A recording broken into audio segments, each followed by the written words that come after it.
If I Yeah. had $1 for every time I heard somebody say they would never eat McDonald's after food poisoning and then had McDonald's, I would own McDonald's. But I applaud you if Very you can get there. It is very true. I just don't see it being possible. Ask me again in like 6 months, but Yeah, I was gonna say, what about those fries though? Yeah, the fries are bomb. The fries are The bomb. What only- did you have? Wait, what did you have that gave you I had food like poisoning? I had a double cheeseburger. I should have known better. Like I looked at it, the cheese looked kind of weird, and I was like, "Man, this might have sat for a minute." And yeah, I didn't sleep last night. I was just throwing up all night. You're like, fuck this. F. Yeah, Yeah, I was surprised when you said you had that you're like, yeah, I'm still coming on. I was like, oh man, like, please, like, I if don't you're like- not feeling good, you know, like, I don't want to I put hope- you out. I hosted panels for like 2 years, and it sucks when people cancel on you last minute. So I don't do that to people usually if I can avoid it. Oh yeah. Plus, I also worked for 5 hours today. Oh, all right. So you made it through some work, anyways. Like that's Yeah. good. So, Today's my Friday. so to get us started off, we've already kind of been chatting a little bit, but I'd like to go around and just give you all an opportunity to kind of introduce yourselves to the viewers, to anybody that may not know you. Give yourselves shout outs. Tell us about like what you're doing on your streams or YouTube projects, so we can learn a little bit more, and then we can hop into some more of the stonerific stuff. One thing that I always ask, and if you know, you know, if you don't, you don't. It's not a big deal. I always ask, what is your favorite way to consume cannabis, and what is your favorite strain or strain type? So we'll start with Arun, and then go to Freemz, and then we'll go to JCooksNada, and then to Online Leftist, and then we'll go to Mouty. All right, sounds good. Hi chat. Hi everyone. My name is ArunanNow. It is ARUNANNOW. Wait, you guys consider me, right? Yeah. Okay. Oh yeah, you're good, man. Yeah. So yeah, my name is ArunanNow. That's my Twitch handle, obviously. And I usually talk about South Asian politics. So I talk about what's going on in India, Sri Lanka, Pakistan, Bangladesh, Nepal, so on and so forth. That's usually what I cover. I also do meme reacts now. So game right now I'm playing Elden Ring.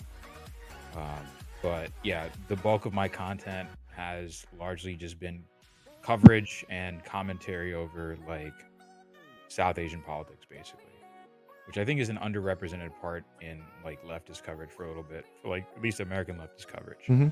So Yeah, we had a great conversation last night about that. Actually, I really enjoyed what you were able to offer as far as insight on that.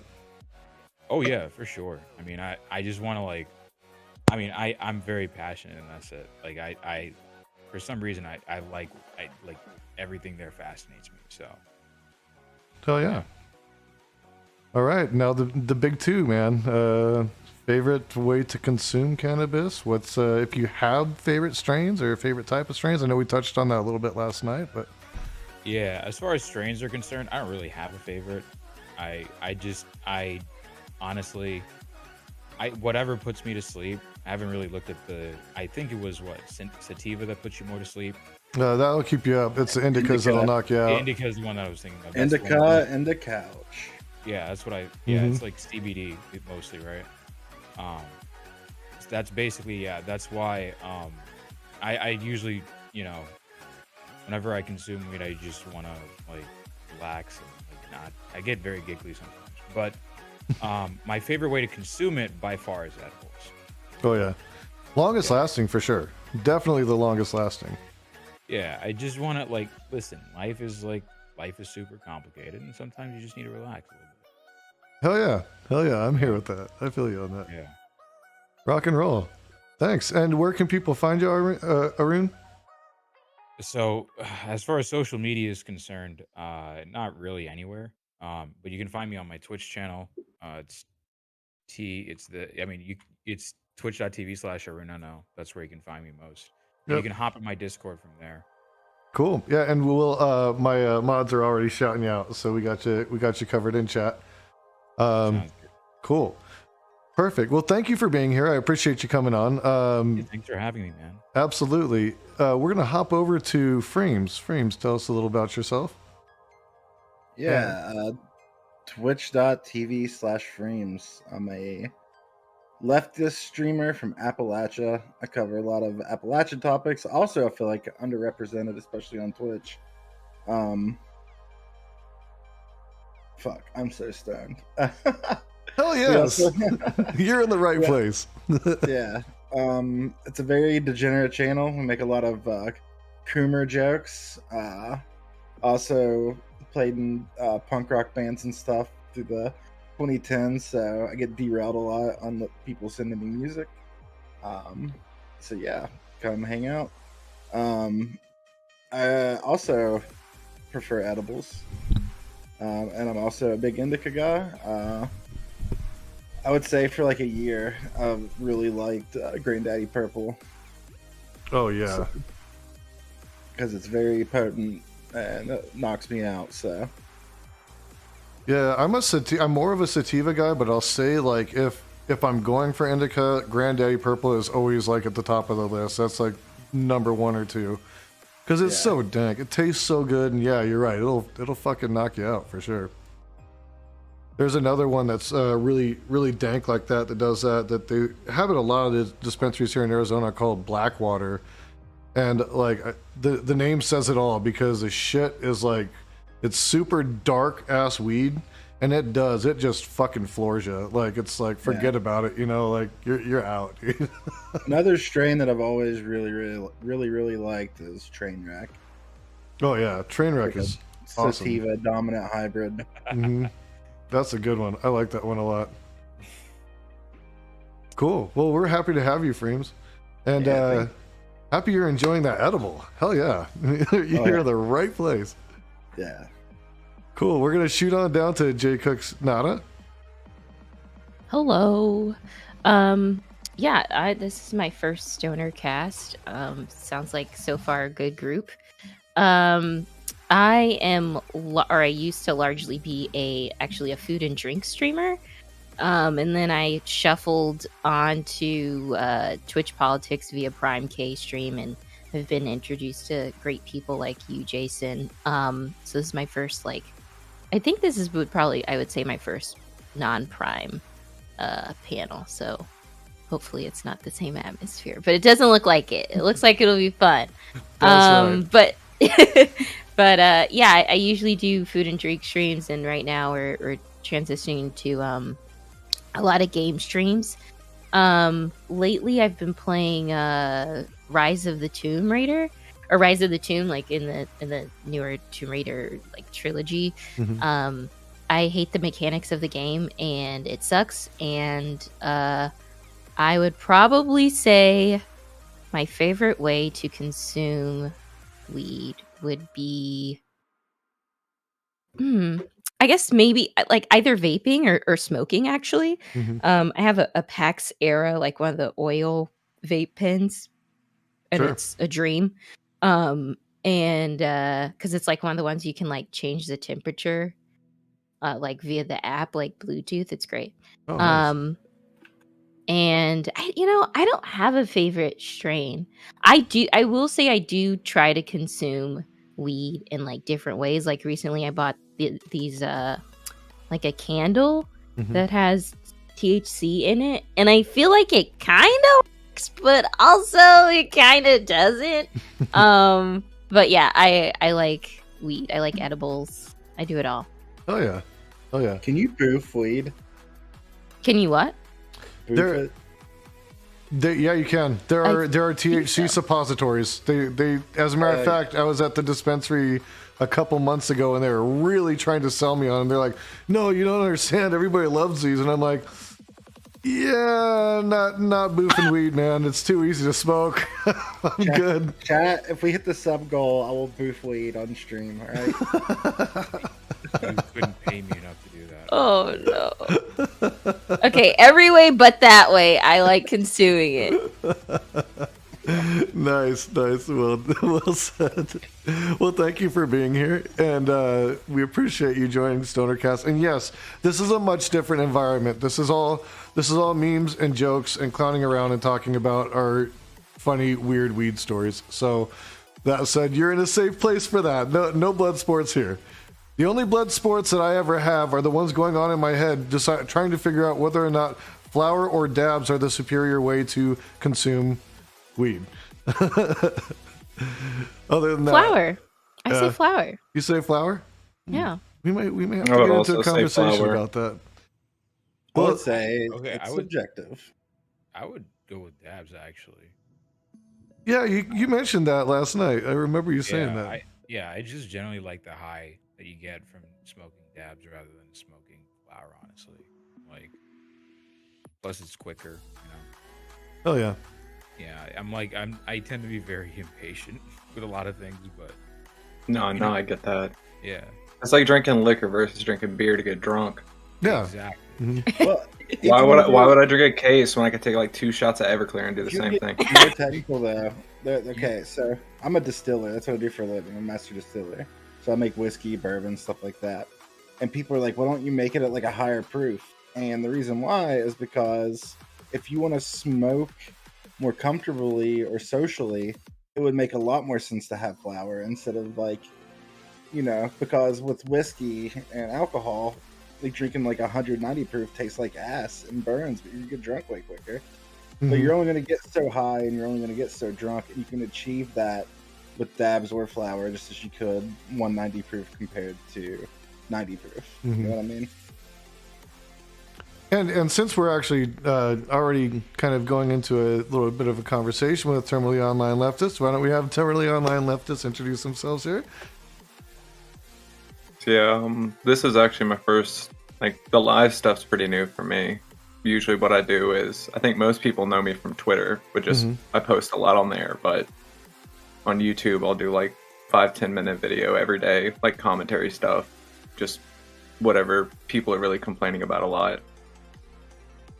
No real plans with that. That's just the YouTube side of things, but yeah, I've been trying the stream stuff. Holy shit, I know who you are. Sorry, but I know who you are from Twitter. As soon as you said from Twitter, I knew who you were. Yeah, it's weird because most people, it's like I've got like almost 4,500 followers there, and like the YouTube side barely just cracked 400. So you know, it's like the SpongeBob versus Neptune grilling contest thing. That's how I feel with my 2 social media accounts. Oh yeah. But as far as consuming goes, I've been doing these little vape things lately, and I really like them. They're just really convenient, and it's like no mess.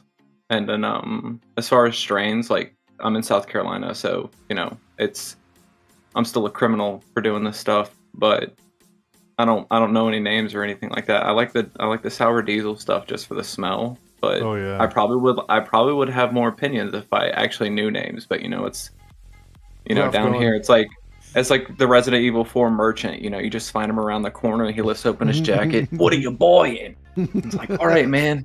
Thanks for meeting me in this Chili's parking lot. Oh yes, I don't miss those days. That's the thing about being in Arizona is that it's legal, but it was like I think I brought it up last week. Like I'm still fighting to get my undesignated felony off my record because I have an undesignated felony for weed.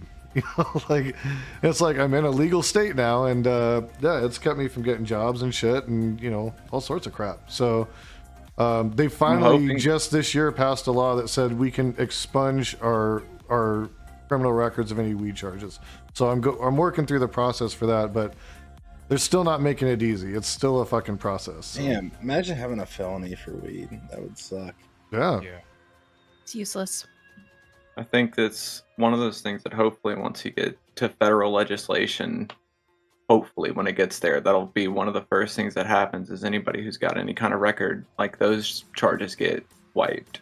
Yeah. I would hope for anything that's at least, like everybody who's non-violent for sure. It's just like possession charges or stuff like that. Yeah. Fully agree. So without further ado, we'll go ahead and introduce our last guest, Mouty. Mouty, would you like to go ahead and tell us a little bit about where people can find you, what you're up to? Yeah, so you can find me at twitch.tv/Maori_Machangwa. I talk about social issues. Every now and then I'll discuss motorsports, which is mostly a weekend thing. But mostly what I do is I give critiques about Western society, systemic issues, just a lot of basically topics that don't get discussed a lot on the platform. Mm-hmm. So I figured I would start my own. I'd start my own stream that's kind of air that out and kind of make a space for that kind of discussion to be had, right? Yeah. But yeah, that's pretty much what I do at the moment, Rock and roll. And yeah, your streams are fucking awesome. I pop in quite a bit to check out what's going on and try to raid in and stuff. I just recently started gaming on my stream. It turns out I had like an emulator on my shit for like the longest time and I had forgot. So my last few streams were literally just me like I said, just talking about social issues and everything like that, and in the background I'd be playing like a racing game or something like that, Hell yeah. Fuck yeah, I love that shit. I've noticed there's a lot of people that are on the left that are really into motorsports. Yeah, I want to ask you actually, what motorsports are you into specifically? Is it I kind of F1. No, I'm asking if it's F1. Oh, me? Nothing specifically, but I've been getting into Formula One recently, but I grew up in a family of like gearheads and street racers and shit, and I kind of used to do it. I kind of used to do that same shit years ago, not as of late, but it's been like my childhood basically. Yeah, same. I had like family that worked for a pit crew in NASCAR back in the 90s. Oh, word. And then another cousin that works for Jack Roush. Yeah. Yeah. Yeah, I have an older sibling. Oh, go ahead. Sorry. Oh, yeah. I was gonna say I have an older sibling who works for older sibling who works for a garage, right? And it's like literally, it's right up the road from where I don't know if he's living in this house currently or if it's just like one of his houses, but his job is like right up the street from like one of Richard Petty's houses. He's actually met him once too. That's super cool. Yeah. I mostly watch Formula One these days, and MotoGP. Yeah. Yeah, I know a lot of leftists that watch a lot of Formula. Which is funny because like racing is so like commercialized, but yeah, I've always been more into like drag racing and street racing type shit, like going to car meets and looking at customized rides and shit like that. That's always been more my speed, but go on. Remember Nopi Nationals and stuff like that? That sounds familiar. So like Nopi used to be a street racing magazine. It got really big whenever like the old Fast and Furious movies came out, and they would do something called Nopi Nationals. I went to that like a couple of years when I was younger, like when I was in high school. Yeah, Nationals. I love that stuff. That's awesome. Yeah. I had friends whose like their parents, one of my friends' dads, anyways, was a drag racer, like doing that shit, and he had this fucking old. It was like old fucking. I want to say like a fucking Bel Air or something that he had just fucking ripped the whole body apart. Essentially was just a fucking shell. And just had a fucking monster fucking engine in it. And I remember going in his garage and like just fucking being in awe over it, and just my friend being like, don't fucking touch it. Whatever you do, do not fucking touch it. Don't fucking touch it. That's my dad's prized possession. But yeah, I went out to a couple of their races, and I get why people get into it, because it's an adrenaline rush just being next to those fucking tracks, man. Like you can feel it in your fucking chest. Yeah. For sure. My dad's talking about selling his motorcycle because he's getting older and they're kind of dangerous. And getting a '63 Nova. It's like his dream car. Oh hell yeah! That's a good one. I mean, the only issue I have with the Bel Airs is I had it wasn't mine, it was a friend of mine had a 57.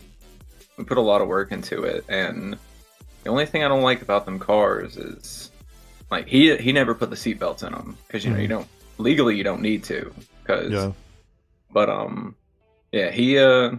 he's still living, but yeah, he got into an accident in one of them, and the lack of seatbelt surprised me with how he came out of it. But yeah, getting in them old cars like that, you can put a whole lot in them. Like there's a whole lot of engine bay in them that you don't have in these new cars. Yeah, exactly. Yeah, and I mean, he probably put about 20,000-30,000 into it, just at his shop. I think there's a whole lot of like startup you need to get your garage going with stuff like that, but it's a lot of fun once you get all the tools together. Well, I'm a musician, so for me, like if I ever took on something like that, I'm already a gearhead. Like I'm one of those people that was like buying my guitarist's amps for them because I was like, no, like you need the next biggest thing and best thing, and like so I would go run around and do that kind of shit because I was like, fuck that, dude. Like we're gonna have the dopest gear, and we need as much gear as possible so that we can do whatever the fuck we want musically. So I see myself doing the same thing if I ever jumped into like something like working on cars or racing or anything. I'd end up fucking blowing my wad on everything that I possibly could get my hands on.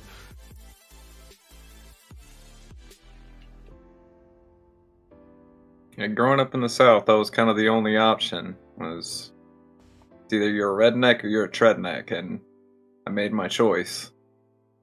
NASCAR is fun unless you watch it with people. It's really boring watching that by yourself, but the parties are great. Yeah. I mean, the best part of like NASCAR or any sport is the tailgate. True. Yeah. Any sport, but any sport in Absolutely. general, tailgating is the best part. Oh yeah, the food is fucking awesome. Like if it's a good tailgate, the food is always on fucking point. I look forward to that part. Not even gonna lie. But I'm a total foodie. I like when I heard you were doing when you were a food channel, JCooksNada. I was like, and I remember I heard that back on Primes. I was like, I want to catch some of her streams so I can see what she's cooking. But I love the tailgate for the food. I'm all for it. I'm gonna try to make sense here, but have you ever been so stoned that you can't tell if you're cold or not, or just uncomfortable because you're too high? Yeah. I don't think I've ever been that stoned before. I can't tell if I'm cold right now or not. Because I start thinking I'm cold. I'm like, wait, I'm not cold. I don't know. All right. Anyways. What's the inside temperature? Do you know that? Like, what temperature? What's the temperature of your roof? I'm not making this up. I'm looking at the thermostat right now. It's 69 degrees.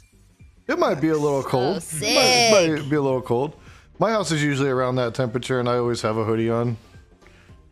I don't know if it's just pure for comfort or because I'm actually cold, though, you know? Why did it have to be 69? Because I'm going to laugh.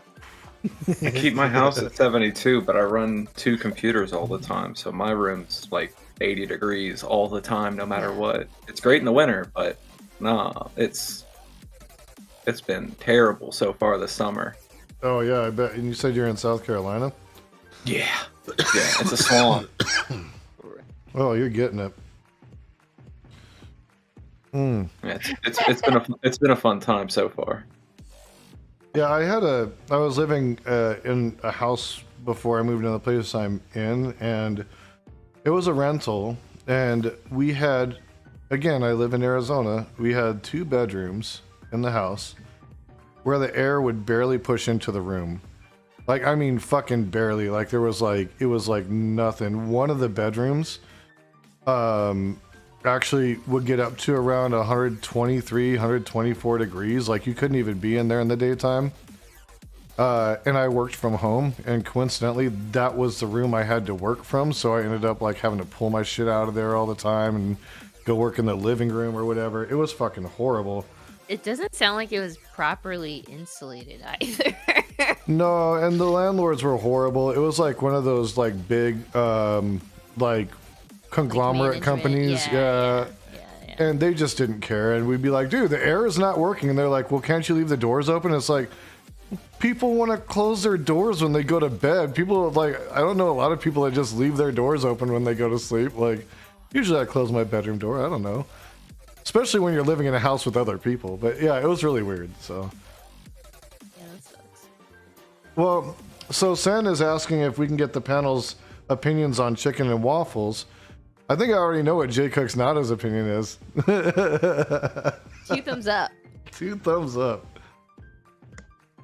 It really depends on the waffle, because like, you know, you really need like a thicker waffle for that, and most people don't, like, they only are used to like Waffle House waffles or like really crispy thin waffles, Mm-hmm. and those have their own place and all, but yeah, you need like really thick, like almost like a Belgian waffle. Yeah, exactly. Thick. That's almost the perfect size. Yeah. I wish this And was then, the you first time I talked about chicken and waffles today, but unfortunately it's not. It's the second time. And I would say it's almost always improved as long as it like make your chicken spicy or make your syrup spicy. That's gonna make it better. But I mean, everybody's got a different spice tolerance. I always joke it's not spicy unless it makes me sweat. So I'm the same way with most people's spice, but yeah. I'm the same way. If it don't make me sweat, it's not spicy enough. I think with certain foods, though. Sorry not to cut you off. I went to a strip club in Richmond that served chicken and waffles, and it was really good. It's called Roscoe's Chicken and Waffles in Richmond. Also, so I make chicken and waffles 2 different ways. I either do it like kind of like on a plate. I'll do chicken and waffles with candied jalapenos and candied pecans with syrup. Or I do another thing, it's called a chicken and waffle BLT, where you fry your own chicken, not spicy, and I make this sauce. It's like a kind of like a spicy, sweet sauce, with obviously lettuce, tomato, bacon, and use the waffle as the bun for the chicken sandwich. It's also really good. Ooh. Dog, are you married? Like I'm about to come through for some lunch. Like, are you a chef? No, I just really like cooking a lot. Hell yeah. Me too. I love being in the kitchen. That's fucking awesome, man. I am all for that chicken and waffle sandwich. It sounds like an upgraded, what were those things that McDonald's had? The fucking... Oh yeah, that shit was garbage compared to what I'm talking about, dude. Yeah, exactly. It sounds like a super upgraded version of that, yeah. Wait, what was that? Hold on, I'm gonna look it up. You're talking about like the little like McGriddles. It's like a super upgraded McGriddle. Yeah, the little It's way better than that. That's Oh, you just said McDonald's again. Now it got my stomach churning. Oh shit! The forbidden word. All right. The M word will be forever banned through the rest of the cast to spare Freem's stomach. Oh yeah, but that's awesome. Yeah, I will send. Really, the only thing you really need is like the recipe for the sauce, and I'll post it in Discord or something, because like everyone kind of has their own way to fry chicken, and I highly recommend making your own waffles too, but I know that can be inconvenient if you don't have a waffle iron. But, wait, there's a way to make waffles without the press? Whoa, it sounds complicated. Oh no, I mean, hard. Oh no! I don't know the way. I thought you were saying there's a way. No, your only other alternative is buying a box of Eggos, which is fine. It works for the sandwich, but I wouldn't do chicken and waffles on a plate without making your own waffles. Yeah, agreed. Yeah, I'm not a big Eggo fan. I think Eggos have bastardized waffles. You gotta make the most great value chicken and waffles you can. Get Eggos, get Dino Nuggets. Got it made. There you go. We got my poverty waffles going. The thing is, that's where they get you, because like once you invest in a waffle iron, waffles are cheaper than buying Eggos, making them yourself. This is true. Yeah, because the batter is not, the mix isn't that much. Alright. I will make an argument against buying like a single-use item. Like all a waffle iron is good for is technically at making waffles. You can make different kind of waffles, but waffle irons are also really heavy. So if you need to, you can always, home invasion defense waffle iron. Yeah. Who knows? There's But actually they last forever too. There's a lot of stuff you can make with a waffle iron. It may turn it into like waffle shape, but like you can use a Oh, waffle fair iron enough, for a lot of stuff. Like I'll take potatoes and I'll bake them, and then I'll take the baked potatoes and put it on the waffle iron. There's some cheese and bacon and stuff in there, and then after it's baked, it'll like bake it even further and make it nice and crispy. You can make eggs in them. Like there's all kinds of stuff you make in a waffle iron. Have you ever made a toffle? A toffle, is that like a no? It's a waffle where taco waffle. You make a waffle out of tater tots. You just put a bunch of tater tots in the waffle iron and like smash them in there, and then they like form together like when they cook, and you have a toffle. I thought you were talking about when you make a waffle and then form it into a taco shell or something like that. Now that sounds awesome too. I'd be down for a Wafco or whatever word you come up. I'd be all for that. You can just put your eggs and sausage or whatever in there. Exactly. Put your chicken in there and go to town. Taco Bell execs want to know your location.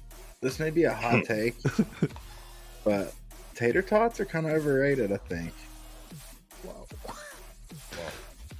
I could see that. You weren't lying I about had the hot taters take, yesterday, What are you supposing as an alternative?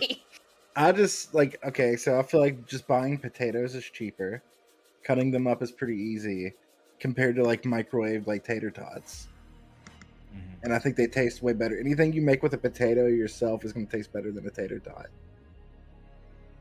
I think tater tots have their place, but I don't think that they're the end all be all. I would rather have French fries over tater tots. And here's another hot take that's probably going to like really annoy people. I fucking do not like onion rings. I do not like them. I will eat I will eat onions in food. I will eat onions on a sandwich. I don't fucking like onion rings. I never have. Closest thing I come to is that bloomin' onion thing at Outback. I'll get down on that. That's about it. Second. I got a hotter take. Well, and I do want to agree with what you said. I think onion rings are a little overrated. Whenever I go to a fast food restaurant, I almost always substitute the fries for something else. Oh my god! Yeah. Stop! No, you don't. Yeah, especially in the main place I do this at is For Arby's. what? My favorite one is Arby's, and everyone like likes to talk. Arby's? From Arby's? You don't like their burger? fries? I never said burger. Okay, what are you getting from Arby's? I usually get my go-to to Arby's is the roast beef and cheddar, and everyone freaks out about the curly fries and how good they are. You know what's better than the curly fries? The mozzarella sticks. So I substitute the fries for mozzarella sticks are way better than fries. Are you crazy? This man's speaking the truth. Yeah, but you have to know that the mozz is good.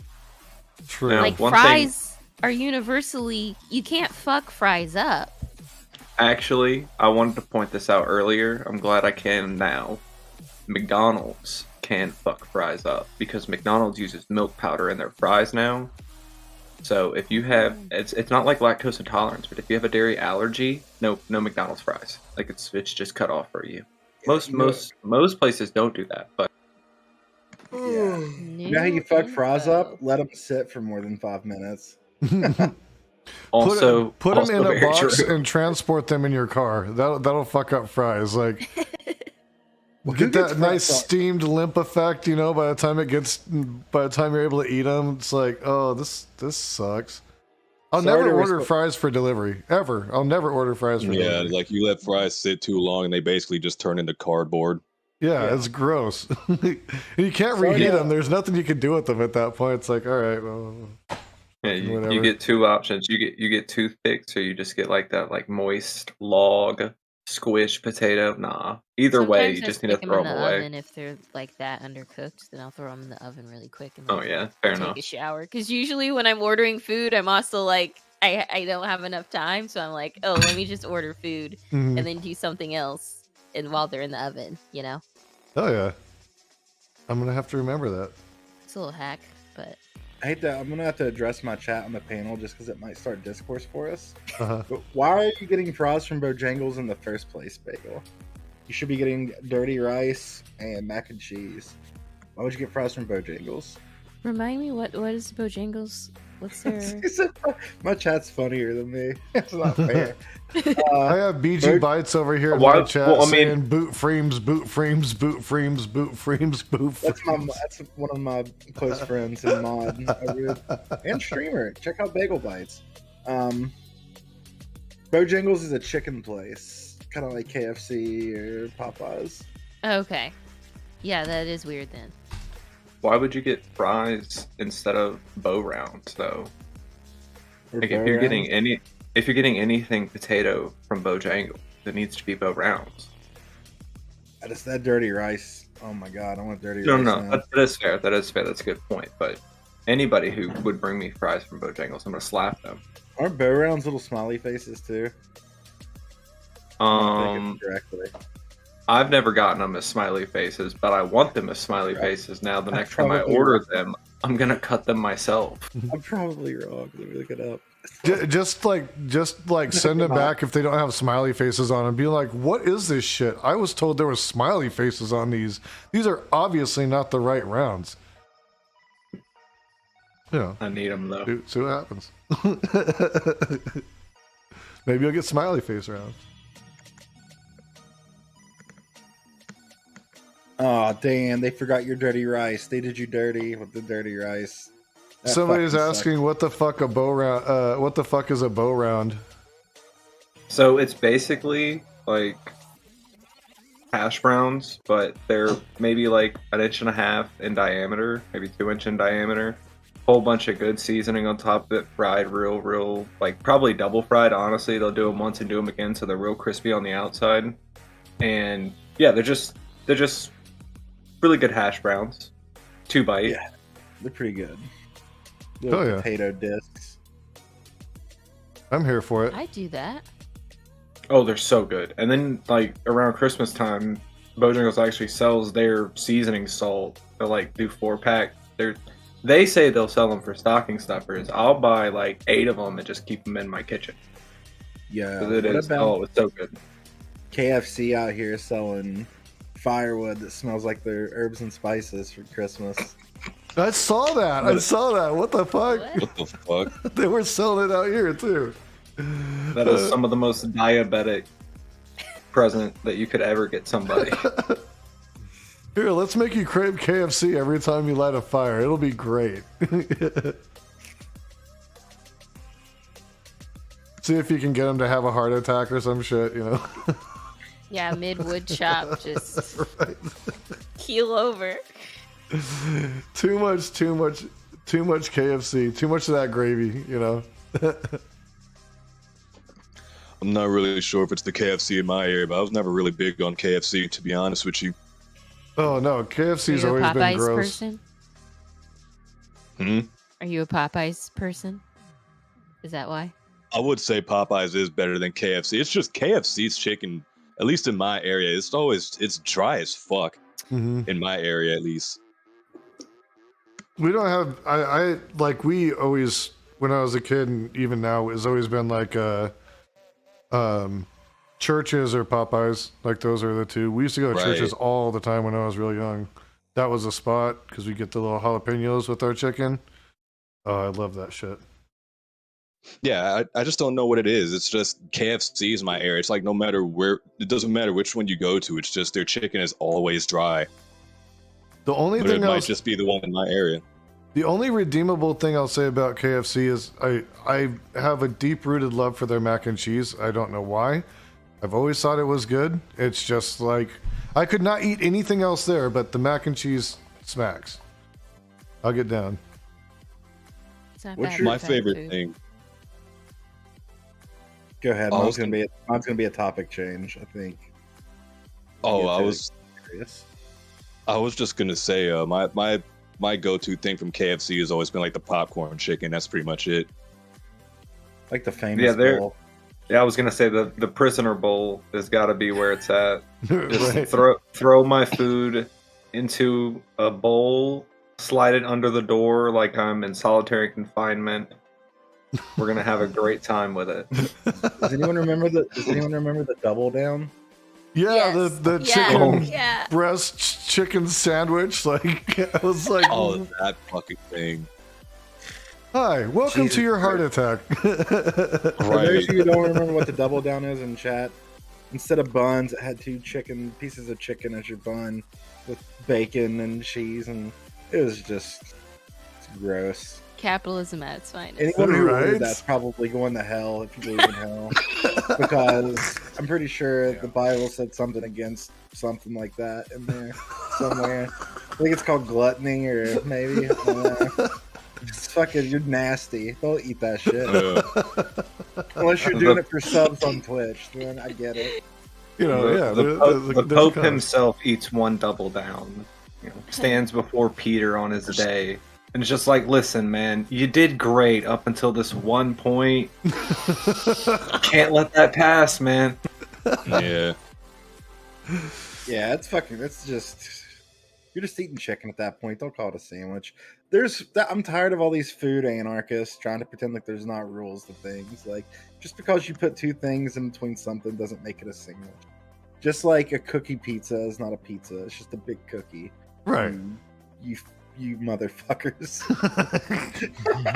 There's no cheese and sauce on this. What the fuck is this? You know? Yeah. I'm getting Chocolate mad. and fudge. What? Like, people would make a bowl of fruit and be like, look, a fruit salad. And I'm like, shut up. It's a bowl of fruit. I will excuse a fruit salad because it's delicious. It is good. And but the other part of it too is it's like, it almost to me just feels like a big bowl of cereal. Like, I've never looked at it as a salad side of things. I don't eat it with a fork most of the time. So, I don't know. To me, for it But to I'll be a fruit excuse it. salad, it has to be tossed in something.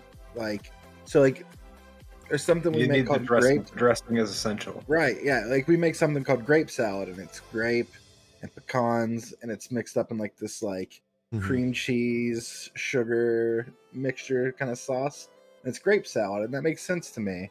But just throwing some grapes and oranges and whatever in a bowl and calling it fruit salad, it's like, that's just a bowl of fruit.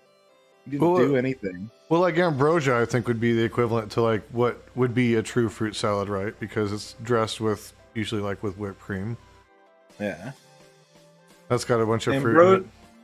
Ambrosia always disturbed me when I was a kid, because when I first heard about ambrosia, it was in mythology, and I was like, "Oh, this is supposed to be so good." I was so excited to try ambrosia the first time, and then I had it, and I'm pretty sure I did not make it to the bathroom. I got sick. But I was like 8 years old. I just wasn't expecting it. All I was expecting was, I don't care how this looks, but when I taste it, it's going to be the most delicious thing I've ever had. And I went against my eyes, and I ate it anyway, and no, I did not enjoy myself. Life was not good for you with that, no. I have a question. Is that a Leinenkugel's tall boy? Why, yes, it is. Where the fuck do you find a Leinenkugel tall boy? The lemon shandy. That is fucking awesome. These are the best. I'm like, this is not a Holy plug, shit. but this is the best. I saw this as a tall boy in my grocery store, and I was like, no fucking way, because they usually come in 6-packs or like singles, right? Yeah. And like the smaller cans. And I was like, I'm buying this. I'm buying it. I'm getting it. Normally, I wouldn't do this during a raid on someone's panel, but I just got a big raid about the surfs, and I want the surfs, people coming from the surfs, to go check these people out that are on the panel. Oh shit! I'm gonna throw you all's names up real quick by highlighting. Wow, that's awesome. Oh shit! Fuck That's yeah! You got a surf raid? Damn. Oh, Hi, the surfs I'm gonna people. look this person up. I hope you guys are having a good time. Welcome to StonerCast. Yeah. Hey, man. That's But awesome. yeah, this is a Society great beer if you've never had it before. It's so good. I've just never seen it in a tall boy. That's awesome. Neither had I until today. I'm actually going to grab myself a beer real quick. Give me just a second, guys, and I'll be right back. I've grabbed myself a root beer before this. So, Virgil's is amazing. Oh, JCook, people in here know who you are. Oh shit! Oh, That's shit. cool. Thank you. Wow. I'm trying to shout out everyone's channel. Oh shit! Is that a blue moon? The hero of the people. Jade. Thank you, Free. All right. Also, if you see me moving around a lot, it's just because I told this to Jason yesterday, but my my chair broke. It's like all, I don't know if you can see it, but all you see left over there is like the base. So I gotta like look for. Yeah, I have to like. Hold on a sec. Let me see if I can show you this. Dude, you know what you have to get though, right? The Herman Miller. Yeah, you gotta get a Herman. I have like they're at work. Like I have one at work. Oh man. And I've been thinking about. You're not having a good time right now. Yeah. Oh, that chair's what happened? I basically basically what happened was I just bent back in my chair too much, and then I basically tore I tore some of the wood in there in that stool basically. So I showed it to my dad today, and he's like, "Yeah, no, you can't salvage it. You gotta get a new one." He's like, "Yeah, no. Yeah." So I gotta go get a new one. I've thought about I can afford the Herman Miller, but I can't justify the purchase just yet. Even like as a refurb though, like the refurb ones are still nice. But even if you get the original, I think it's like a 12-year warranty. You know what I mean? Yeah. Yeah. So if you get like a new one, it's like 12 years warranty. It's a fantastic chair, right? But oh yeah. I need to Google this because I've never heard of I've never heard two people rave about a chair this much. I was actually looking at the point where before you said the name, you already knew what you were talking about. Like, this must be an amazing chair. Yeah, because I was looking at the X chairs, but now I'm like thinking maybe I need to look at those instead. I mean, they're not. I will also say they're not for everyone. Like, I was very adamantly against them until I like sat in one and like noticed how different my posture is, and I'm like, I just started cycling long distances, so for me, like, that's super important, having good posture. But yeah, they're not for everybody. Like, you have to get a chair that's right for you, because like they are fucking expensive, like, without a doubt. But I think they're I'm looking at the picture of the Aron one, and I don't know if this is an Aron or if I have an Aron knockoff, but I actually acquiesced this from my job 3 or 4 years back during a move, and yeah, it's been really good to me. And I've noticed a couple people have like similar chairs in their stream setups, and I'm thinking this might be their Aron or like an Aron knockoff. So maybe I did get lucky. Yeah. I don't know. My next chair is probably going to be one of those plastic like camping chairs, because like I'm poor. Like, when this chair is gone, it's gone. I just got to figure something out. I'm having like mini breakdowns every month because of rent right now. No. So even the thought of a Herman Miller, that's, I don't know. I want to start a Herman Miller account for every single streamer on Twitch. Every streamer on Twitch deserves a Herman Miller. Hell yeah, let's go. See if we can get discounts if we buy in group rates. You know what I mean? Like, yeah. Maybe if we all go in together. I bought 6 chairs for our office. I can tell you they do not give group discounts. Oh no. Oh, so I wanted to share with you guys what it is that I am. There's a question I always ask my chat, and I always tell them, hey, what you drinking, what you smoking? So JCooksNada showed us their Leinenkugel, but I wanted to talk about these little guys real quick. I've been getting these little jars. You can't even see the logo because it's got the sheen on it, but they're called Baby Jeters, and they're these little like infused joints. They're little 1/2 gram infused joints. They're tiny, but that's pretty cool. They do the job, and I like that they're small because they don't waste. You know, you're not wasting a lot because it's just a 1/2 gram. You know, and then it's got concentrate on it. And I'm more of a dabber, anyways, most of the time. So this actually gets me the high that I'm looking for, as well as like the good taste of like the weed and shit. I'm actually really impressed with these. But I think they're from like the company is actually originated in like California, I think. So I think they're actually all over the West Coast. But yeah, totally dank little things. I was just surprised because it's not very often I get a joint, let alone an infused joint, where I'm like, I'm really impressed with that, especially for the price. But yeah, these What's fucking the kick ass. name of it again? These are called Baby Jeeters. Okay. Jeeter. And I got the Durban Poison ones because I'm a sativa guy. But yeah, they're great. They're great little fucking joints just to get your smoke on real quick, and then not enough time for the smoke to get stale in them or anything either. So, and I'm drinking Mr. Pineapple from a local brewery that we have here. It's again, my light's not liking me very much right now, but it's a Hefeweizen. It's a pineapple Hefeweizen. It's really good. They're lovely. Those and saisons are the best. Saisons? Yeah. I have not had that. What is that? Tell me more. It's just like a type of beer. Okay. It's like pretty light. I would say it's similar to yeah, if you like Hefeweizens, you'll definitely like a saison. I'll check it out. Oh yeah. Give me something to look for when I go back to I got a liquor store I go to that's got like all sorts of crazy different alcohols, and I usually will go in and try to like pluck a new 6-pack out or something just to see what it's like. Actually, funny story. I was thinking, I've lived in Arizona my whole life. I kind of know the thing with prickly pears. Like, they're not great. They're just not great. I've never really liked them. But I went out on a limb and I'm like, well, they're pretty mild, so there's this prickly pear beer. I'm gonna try it. Oh my god, it tasted like dirty lines in a fucking at a fucking bar, like somebody pouring like beer from a tap that had fucking dirty lines.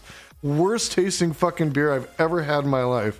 And I have now warded off anything that resembles or even shows a hint of something that has prickly pear in it because it tasted that bad. It's like I'm scarred for life. Never ever touching anything prickly pear again. Are you drinking Virgil's root beer? Yeah. I have drink envy from all of you so bad right now. I'm drinking the melted ice from my KFC cup. I'm just drinking water. Yeah, I need to go get a bottle also, of water. I'm just water. Good on you. Yeah, I got my big thing of water. I had to learn to start doing that because people started using the hydrate, and I'd forget to have like a bottle of water or something with me. So I'd be fucking running out to the kitchen or whatever, like, shit, I don't even have any fucking water here. What am I doing? So. Oh, I fixed that problem on my channel. I made the hydrate button 10 million points. Oh, wow. Listen to what I did. I recommend this because it's fun, unless you're just worried about things, and I don't blame you. Created a channel point where my viewers can change my desktop wallpaper. It's got a 24-hour cooldown. Oh, no. But sick. I've had so many furry wallpapers over the last couple months. Nice. I've got to a lot of furry wallpapers. What is it right now? Oh, it's a picture of me from like the 1800s. Wait, I want to know how you did that. You just go to your channel points things and then change wallpaper, and there's an option to change the cooldown. So just find out what 24 hours is in minutes. And they can do that without you having to. Wow, that's sick. That is so funny. I've had some furry ones. I've had like a lot of like super libby wallpapers. Nice. like we're with her. What was it? The Vote blue no matter who. Yeah, stuff like that. Yeah. I'm gonna have to get on your stream one day and make your desktop wallpaper my Big Bird communist picture. Yeah. And see how you do it. I'm gonna send it to you on Twitter real quick. I think you added me just a second ago. Yeah. Let's see how you like it. Yeah, I'm pretty sure I followed everyone except for what is your Twitch Blackfire? Is it just Blackfire? Or? No, it's well, saying it out loud ain't gonna help. Hold on, I'll just spell it out in the chat. Yeah. Okay. So I want to shout you out on my channel since we have people here. Yeah. Fuck yeah. Well, there's some Twitch user named Blackfire that might have got some followers that I don't know who they are, so Sorry if they're a Nazi or something. Fuck. Oh nah. I openly on my stream I always denounce Nazis. Always. No, not you. The random person named Blackfire I've been shouting out. No, that's me. Oh, do you have an account called Blackfire too?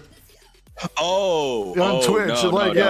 He's shouting out Blackfire on Twitch. Lost there for a second. There's some Twitch user whose name is Blackfire that's been playing Payday 2. Oh no, that's not me. Nah, look in the other group chat. I spelled my name out. Yeah, we got you like a shout out in there. Yeah. Oops. I just ate my dinner. Yeah, DJ, those the Jeters are really good. You take them fishing with you? That's fucking awesome. Somebody talking about the these little guys. Yeah. Yeah, we usually want to. Go ahead. I was gonna say, like, what's funny was that, like, you mentioned like Nazis or like chuds on Twitch. The funny thing is, because I don't talk about American politics most of the time, I haven't really had to deal with them in the same degree. Like, people who just start watching are like, I don't know what the fuck this dude's talking about, and then they just bugger off. Yeah. Wow. There's just, I don't know. Huh? Oh, go ahead.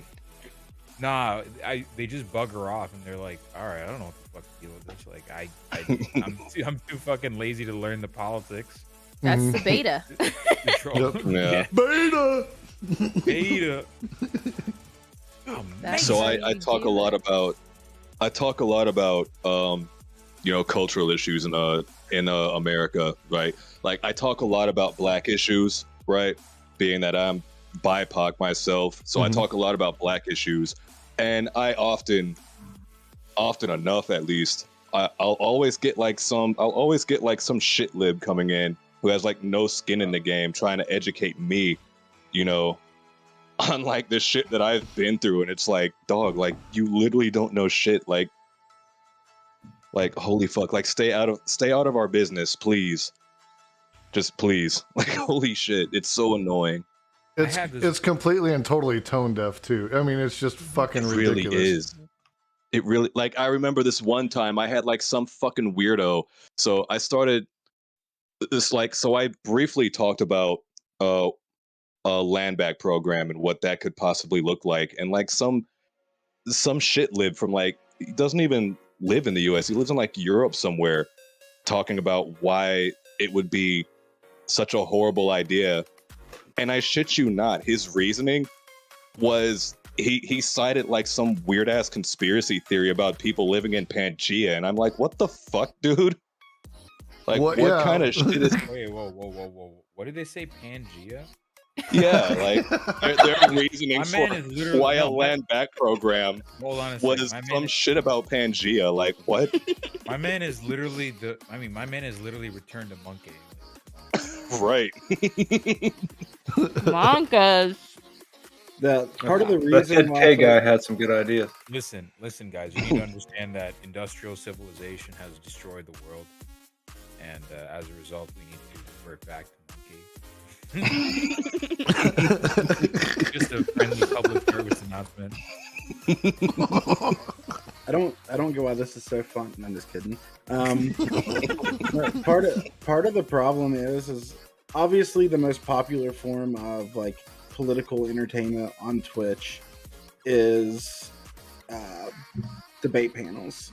Yeah. And for some reason, people like view those like debate panels, and they feel like that's how political conversations are supposed to be had, even when things shouldn't even be political to begin with. So, right. I talk about this a lot too when we're talking about like part of the reason why the left are they're bad storytellers, because they believe that anecdotal evidence doesn't matter. Like, it all needs to be statistic driven. Like, whenever you're speaking politics, and that's not true at all. Not even a little bit. It makes sense for debate, like a structured debate, but not like your everyday conversations are not had in this way. And if you try to have this with like normal people who aren't on the internet all the time, they're gonna think that you're cold and that you don't actually care about things. Like, I hate to use this as an example, but think of something like a shooting, for example. And if you were to try to talk to someone about it and have a good heart-to-heart conversation about it, what would serve you better, to tell a specific story of what happened, or to throw a bunch of statistics at them?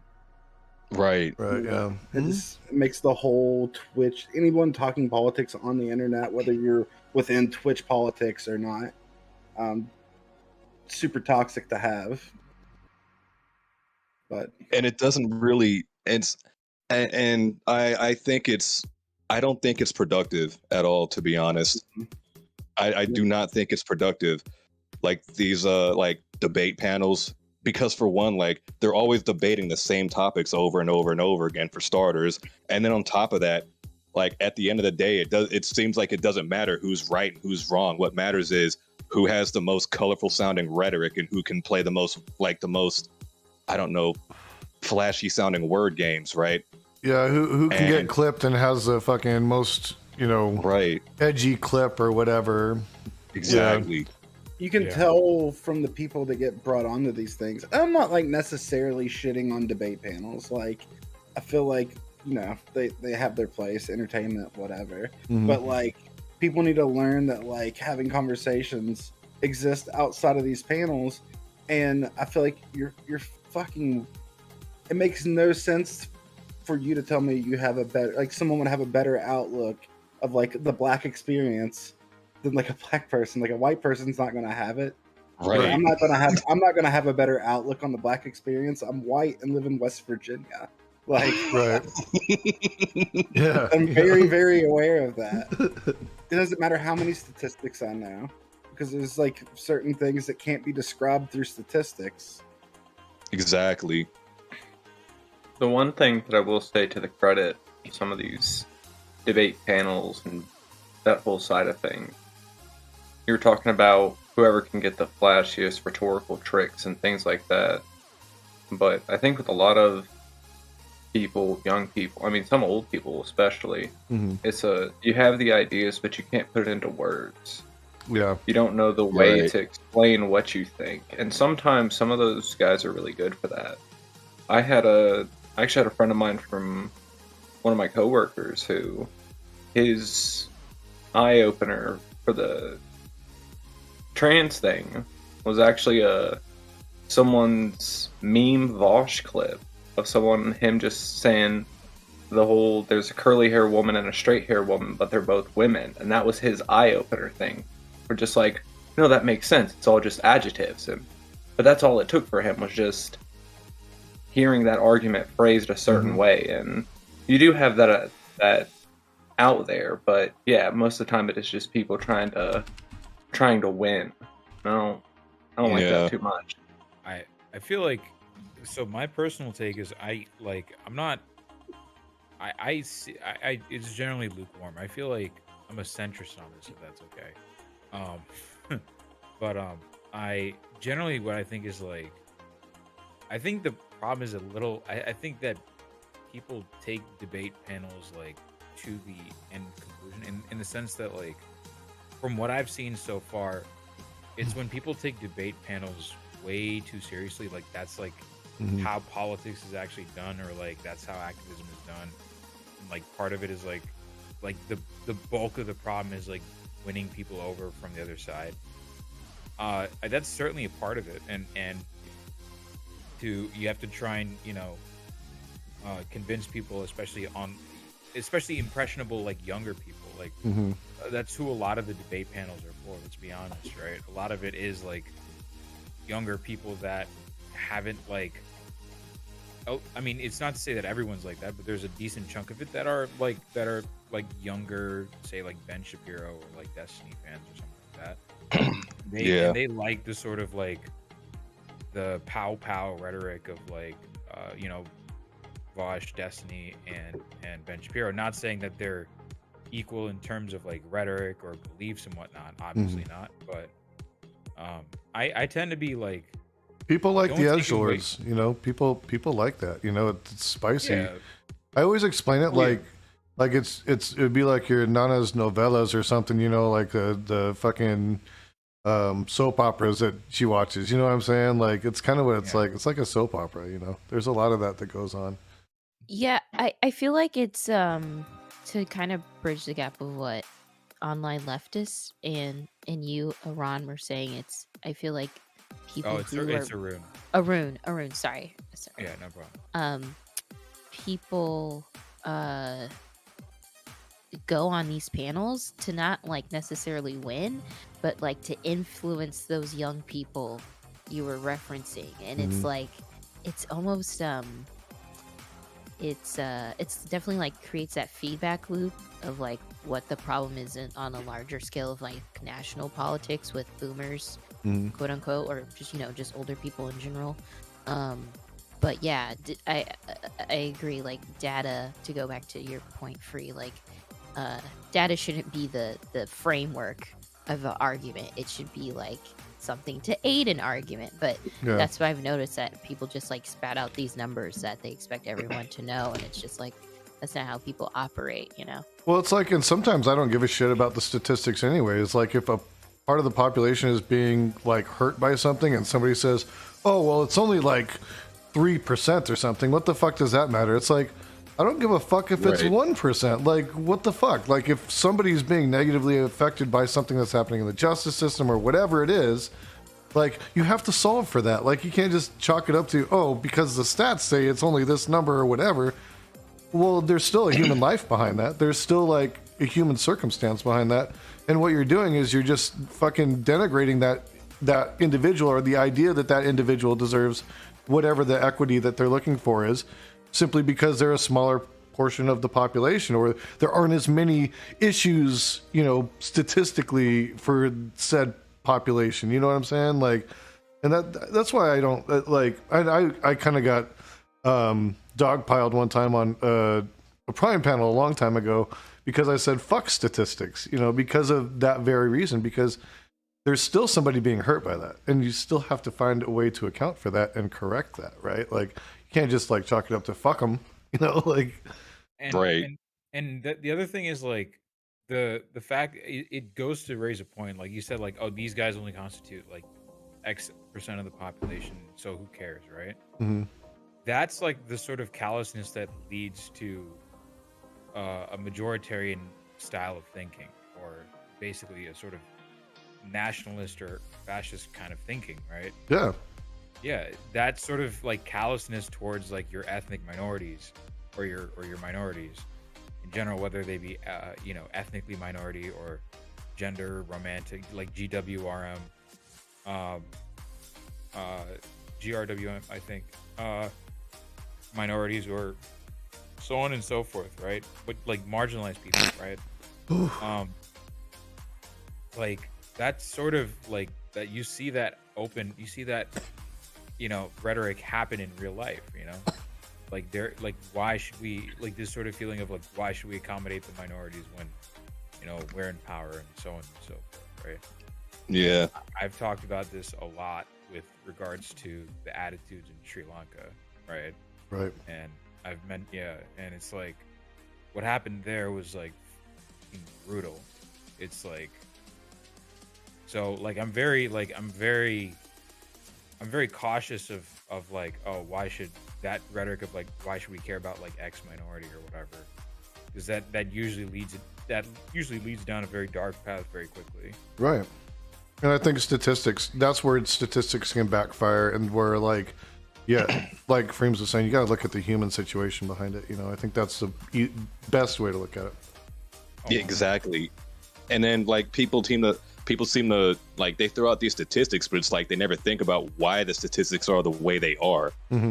Even if they're accurate, because in some of those cases, like the statistics that they're providing, there are people that won't report. There are people that won't participate in the studies that these like groups are doing. So are you really getting an accurate number? I mean, traditionally, we know historically, like people of color are excluded a lot from things involving statistical analysis, like on a grander scale, you know, when they're talking about an entire population. And so there is a lack of representation there. And that's just historically, not to mention what we're dealing with currently, and with, you know, like the trans and LGBTQ community and you know what's going on there right now. Like, I think there's a lot of exclusion in statistics because a lot of times these people that are running these studies, it behooves the people that are paying them to do the study to slant the studies. You know, I mean, there is an interest in that. I was actually going to say, it's like the whole, like, I'm reminded of the paintings of white Jesus. You know, like any paintings from that medieval era where you see Christ looking like a white guy and Mary looking blonde with blue eyes because they're trying to paint him to look like the royal family who commissioned the painting. But, you know, you slant it to whoever's paying you to do the work, and if they want it to look a certain way, well, you know, you report the numbers to look how you want them to look. Yeah. Exactly. If you get the answer, you can come up with whatever question you want it to be. Yeah, True. I mean, there's a quote by Bo the Fifth Column that I love. Statistics aren't racist, people are. Yeah. True. Pretty much, yeah. Very true. There's like a lot of this, and on my stream we refer to it as like political tourism, where a topic will come up and people in these panels will act like super passionate and like get so heated and then so mad and call people like, you know, just like the worst names, like they care so much, but it's like the first time they've ever talked about it and they never talk about it again. I noticed this like specifically like looking back to like the EBT discourse that happened like a few months ago. That was like super annoying to me because, for one thing, people who are on EBT aren't even arguing for like the fast food thing to begin with. So like they have like this imaginary person that they're already mad at. Like it's already something that doesn't really exist, and we could be having like real conversations about how to feed people in this country, but instead people, and this is like a both sides thing, want to argue with each other about this like small specific thing that no one even actually cares about. And it's driving engagement, and I don't see why that's useful for anybody other than entertainment. You can argue that there's use in entertainment, but like as far as like pushing a better discourse or giving people better ideas, this isn't it. True. So I do want to pull it a little bit away from the politics. I try to avoid it because I wanted to create an environment that we get to take a break from that stuff. So I am going to ask some question of you guys. When you guys are really high and you have the fucking munchies and you are like, you're reaching for something, there's something and you fucking want it. It's that one thing. What is that one thing? What is that one munchie satisfier that is like, I gotta have it. I gotta have it. So I have two. Plain white rice. I will eat cups and cups of white rice, and I will go through a loaf of bread, just butter and bread, toast it, and just knock it out. I got a 4-slice toaster for that reason. Nice. No, good bread for sure. I could see that. I mean, I gotta go with the classic pizza. Yeah. But especially like Chicago style deep dish. That's the best. Going in hearty. Lost me there. Yeah, I was gonna say I'm trying to be nice, but I'm from the Midwest originally, so that's why. Okay. So I'm going mango. Okay, add two of them. If I'm feeling lazy, it's the Flamin' Hot Cheetos. All right. Specifically if I'm stoned and I have a drink. But if I have it accessible to me and I'm not feeling super lazy, mango is like my favorite like go-to. Just real juicy mango. So good when you're stoned. Yeah, and it actually increases the high from what I understand. It's supposed to do something with the THC receptors where you actually get more of a high when you eat mango or drink mango nectar. My chat. I don't know. I'm gonna have to test that. Yeah. I don't know. Like, for some reason, I just end up craving popcorn for some reason, and I have, yeah, that like it's always my go-to. Like automatically, I just want popcorn. I discovered something recently on TikTok where people will buy like this like pre-sweetened like Kool-Aid tub things, and they put it in their popcorn and shake the bag up. Oh, weird. It's really good. Yeah. I mean, I guess that could be good, just depending on the flavor. Yeah. I can see that, but like, it's like, isn't it like clashing like sweet and like, what was it? Oily, I guess. Well, there's not really much flavor on popcorn if you don't have the salt and butter on it. You know what I mean? Like, so maybe it's. Yeah. You can get like the butterless popcorn, yeah. Because like I know I've had like I remember making caramel corn when I was a kid. Like, and you'd pop the popcorn and it would just be like plain popcorn, and then you'd have to like put the caramel on it and put it on like a cookie sheet, and it was a process. It was really messy. Charleston chews in the freezer. That sounds really good. Yeah, but popcorn's always money. Mine is like I have this horrible thing with like I love ice cream sandwiches. Like I'm fucking they're like crack to me. And if I get real stoned, it's easy for me to sit there and go through a box of ice cream sandwiches. No shit. I will fucking just they're delicious. They're in the freezer. They're sitting there. They're looking at me. I'm looking back at them, and I'm like, I need you. And they're like, you need me. And so I eat them all. I don't know. I feel like once I hit my 30s, my body betrayed me when it comes to dairy. So like, and I love ice cream. I really, really do. So I can do like an ice cream sandwich, and it's worth the struggles I will face in the future. But do you take those like lactate pills? I heard those work. I don't. But I do get a lot of non-dairy ice cream, and it's really good. And actually, a lot of them are in ice cream sandwich form, so it kind of works out. But yeah, see, I think I'd probably say my go-to would be the Andy Cap hot fries. Those, if I see those in the store, it's game over. Game over. I'm buying 2 to 3 bags. Going ham on it. Yeah. Yes. I want to ask a question and then be super judgmental after I ask it. What do you guys think about mint mixed with chocolate? Love it. Judge me. Judge me! Chocolate chip mint ice cream is one of the best things ever fucking made. I will get down. As a matter of fact, I've had ice cream sandwiches with that in it, and it is fucking banger status. It is banger status. Listen, if I ever go to Olive Garden and ask for my check, and they bring me my check with one of those Andy's mints, I take their tip back. And I'm a leftist, so that's saying a lot, you know? Because how dare they assume that I'm just going to eat chocolate and mint together like some kind of food pervert. Wait, right? Okay, so then what's your deal with cilantro? Does it taste like soap to you? Yes. Yeah. Okay, I think those correlate. Maybe. Yeah. I also don't like mint, and I have the soap cilantro thing. So I don't really take the tip back chat, by the way. I don't really do that. It's fucked up. Don't do that. Stand by your principles.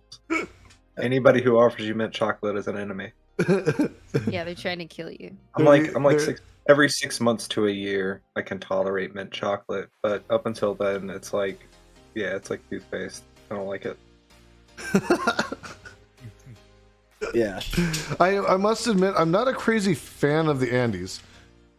Straight up, I'm not. Like it's chocolate chip mint ice cream or bust. There's not a whole lot. Like maybe like I like the Girl Scout Thin Mint cookies. Those are the other thing.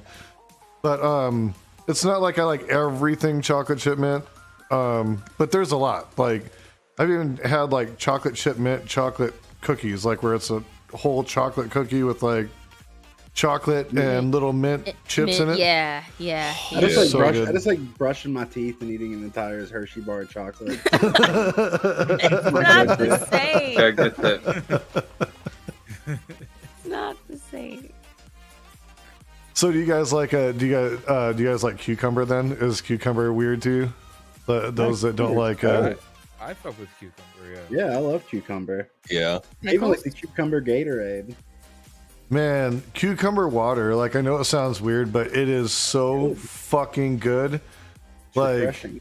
I was laughing because there was this, I can't remember what show it was, but or maybe it was a movie, but these guys kept talking about how good the cucumber water was in this like office or whatever, and they kept going back to this guy's office because they were just trying to find ways to drink his cucumber water, you know, to get them to serve the cucumber water.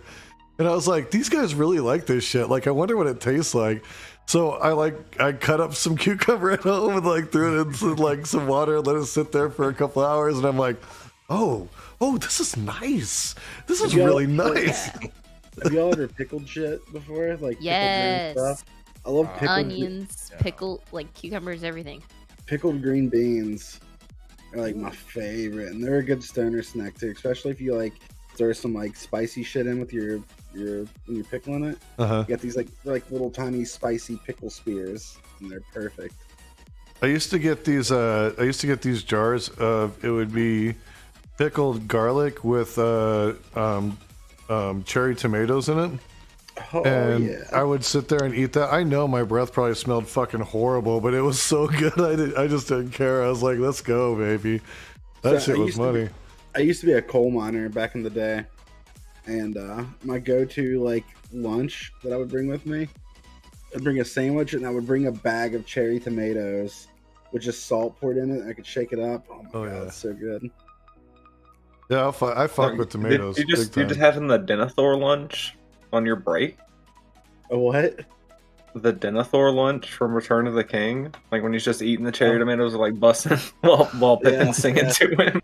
It's kind of gross too, because like I don't know if you know this or not, but when you work in the coal mines, you get really dirty. Yeah, like no way around it. So I'm just like, oh no, yeah, you're in a mine. Chomping on cherry tomatoes. Were they still red by the time they made it to your mouth? Is the question. Yeah. So one thing I will never try ever in my life is calamari. I will never try calamari. It's so good. It is good. Fried, it's delicious. Because my thing with calamari is that it's like when it's freshly cut, like the nerves in it are still alive, right? So it's like just squirming around and shit. And I would have like this deep fear that like as I try to swallow it, it just like latches onto the back of my throat and just chokes the shit out of me. Oh no, that's why you gotta get it fried. You gotta get it, make sure that shit's dead. Like I'm all for it, but make sure it's dead. Yeah, exactly. I've heard of people dying like that, and I'm just like, oh nope, I'm good, G. That's when they're doing the sushi thing. Yeah, that's when they're doing the sushi thing. And but yeah, like fried, man. Yeah. Oh, go ahead. I was gonna say what I'm reminded of with the having it moving or not moving. If any of y'all watch a lot of Star Trek with the Klingons and their gak, how they serve it, and like it's wriggling in the plate, and you can have it wriggling or not, but real Klingons have it wriggling. So it's like, no, I've only ever had fried calamari, so I've never had it like them chop it up in front of me like that. But I feel like I'd have an aversion to eating something wriggling. Yeah, I don't know that I could do it. I wouldn't do it. I couldn't do it. Yeah, Sanok G is I think the raw octopus, right? No, How's that? I'm looking at Freemz' chat right now. Oh. Yeah. It might be. Is it the raw stuff? I have a question. What's the weirdest thing you eat? Like when you tell people, it could be like a regional thing or like. A lot of people seem really surprised about shrimp and grits when I tell them about that. Oh my god, shrimp and grits is so good. Yeah, that's a good food right there. I've actually never heard of that. I've actually never heard of that combo before.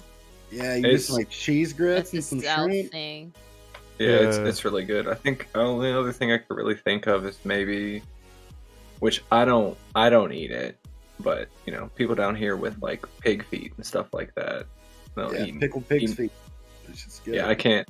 I was gonna say I can't get down on it. I've had it once, and it's something about like I can't get past it. The fact that it's feet. I don't know, but I'm that same way. Like over a mushroom, we love feet. Yeah, I'm that same way. It's like if like when it comes to like pig's feet or like cow's tongue or even fucking chipmunks. Tongue? It's like, oh no, tongue is good. yeah. But my thing is, it's like a mental image thing, right? Like if you were gonna have me eat like tongue or something like that, right? You better not tell me it's a tongue, or I'm spitting that shit right back out. Like that's the thing. It can taste good as a motherfucker, but as soon as I find out it's a tongue, I'm spitting that shit right back out. The tongue taco tastes you back. Yeah, it's honestly, just they a are so mental good. thing. Yeah, it's a Well, mental it's like- thing. It's like if I find out what it is, it's just like I just can't eat it for some reason. Yeah, like Would you, would, I do. I'll eat menudo, which has 3 in it, and some people don't like that shit. Like they're I don't like, know "Why are you anything eating?" what you Menudo is like a Mexican soup that has a tripe in it, and so Okay. a lot of people don't like it because it has the tripe. They're like, "Oh, that's fucking nasty," but I think it's fucking delicious. I'll get down. Like I'll if you got a hangover on a Saturday morning, some menudo can do the fucking trick for sure. It's like that type of soup. But yeah, some people think it's really weird. And I The live- weirdest thing I have is squirrel gravy. Squirrel is so good. People don't know what they're missing. Yeah. Yeah, just make some squirrel gravy and biscuits. Oh my god. I also noticed this too between like me, like growing up, southern poor compared to people who grew up like richer in the South. They have a tendency to ask, okay, so like say someone says, "Hey, try this." I feel like the poor people have a tendency to eat it and then ask what it is compared to Exactly. other You way get that around, first. yeah. You get that first bite. You're like, "Oh, this is really good. What'd you put in this? What is this?" right. Yeah. To where like the richer people would Put be the like, fork in. I don't know what is that. this? Yeah. True. Yeah. Absolutely. Someone's in my chat said I'd need like 30 squirrels. That's why you do gravy. You only need like 3 squirrels because you fry it up and then you make the gravy. But if you have like 30 squirrels, you're feasting then. Oh hell yeah! It's like that. Yeah.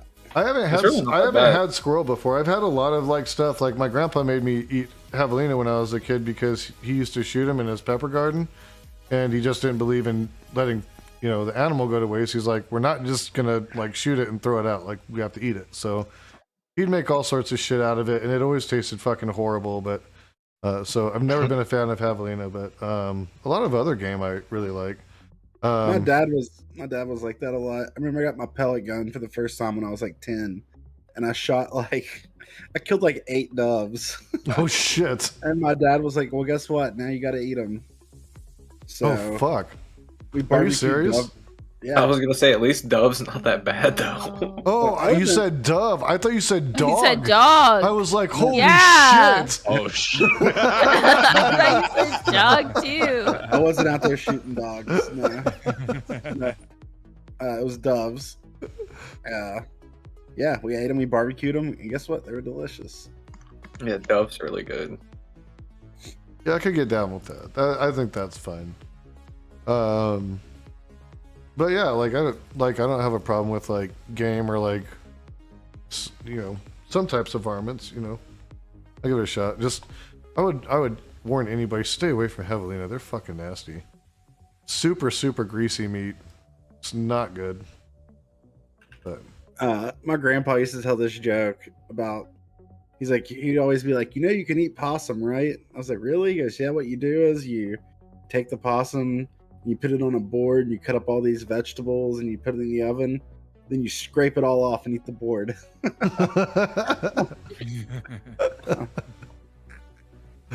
that's Yeah, great. possum seems like the one like that's for a Darwin Day feast, and that's about it. I don't think I'd eat possum on a regular Nah. basis. I don't want to be in this world anymore. If like it's devolved to the point where I'm trying to eat possums, I would just be like, I'm done. Like people always talk about like surviving the apocalypse, and I'm like, I watched season 1 of The Walking Dead, and that shit looks super uncomfortable. Like as soon as they they look really hot. Right. Like as soon as the electric's off, I'm out of here too. Honestly, like once the electric's off for like I give it a year, and I'm like, I just don't want to be here anymore. The thing about living in like a world like The Walking Dead is like I feel like the least scary thing would be the zombies, because like if we're being real, they're slow and stupid, right? Like they're not that much of a threat. The scariest thing, in my opinion, is that your diet's just gonna fucking suck for the rest of your life. True. Yeah. Oh, That, I mean, Yeah. 90% of the population is going to die from waterborne illness. Nobody knows how to purify their own water. Like God, everybody's going to be toast. I hope so, and I hope it happens to me quick. true.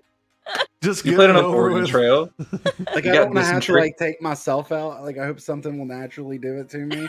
But like after a year without electricity, I'm not trying to like. I'll pay someone to be like, you know. Yeah. I will like try to go steal. Hey man, someone's I got shit or these something. potatoes in the back, man. Just take me out real quick. Yeah. Yeah.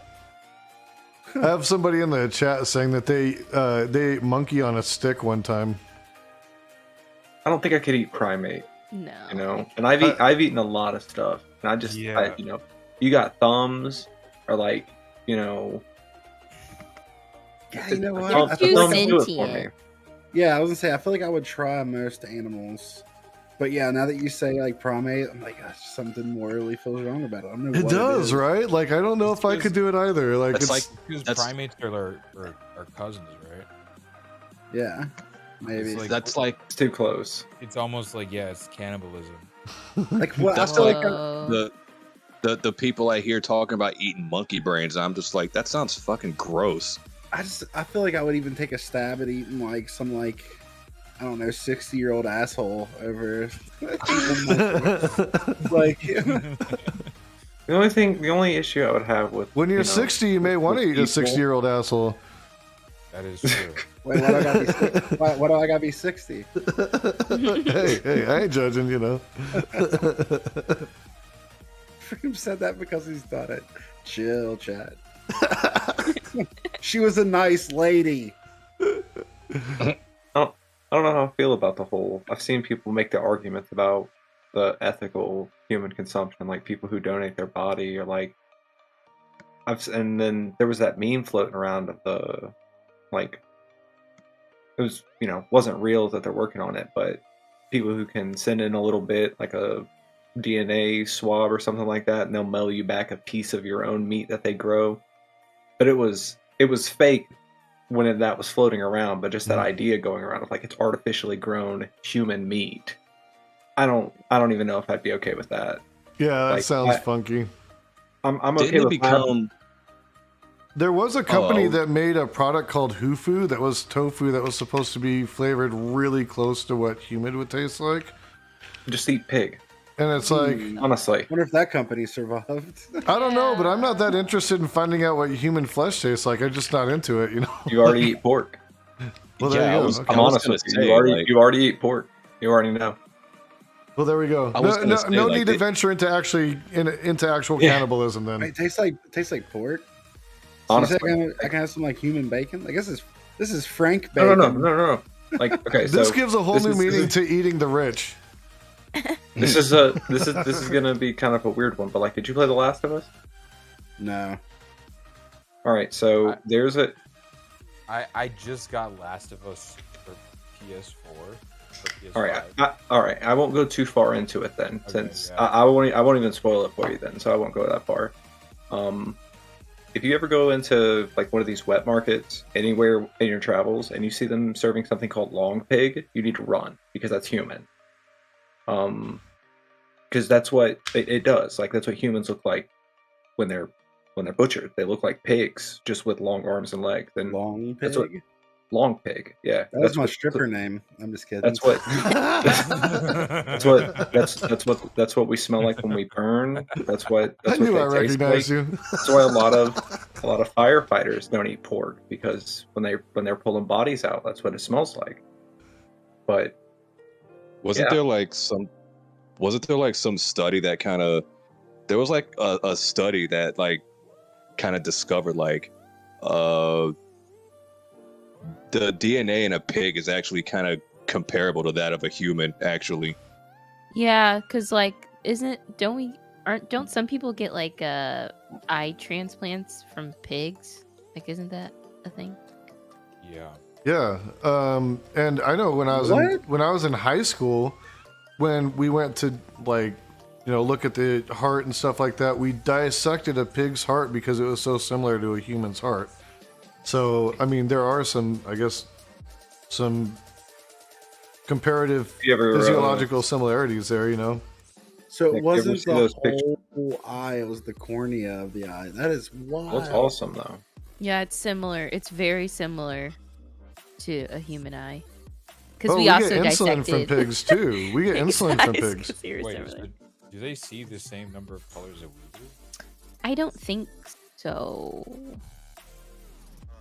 Oh, God. I think it's based on the pigs know too much. The shape of the eye and like essentially how it's structured.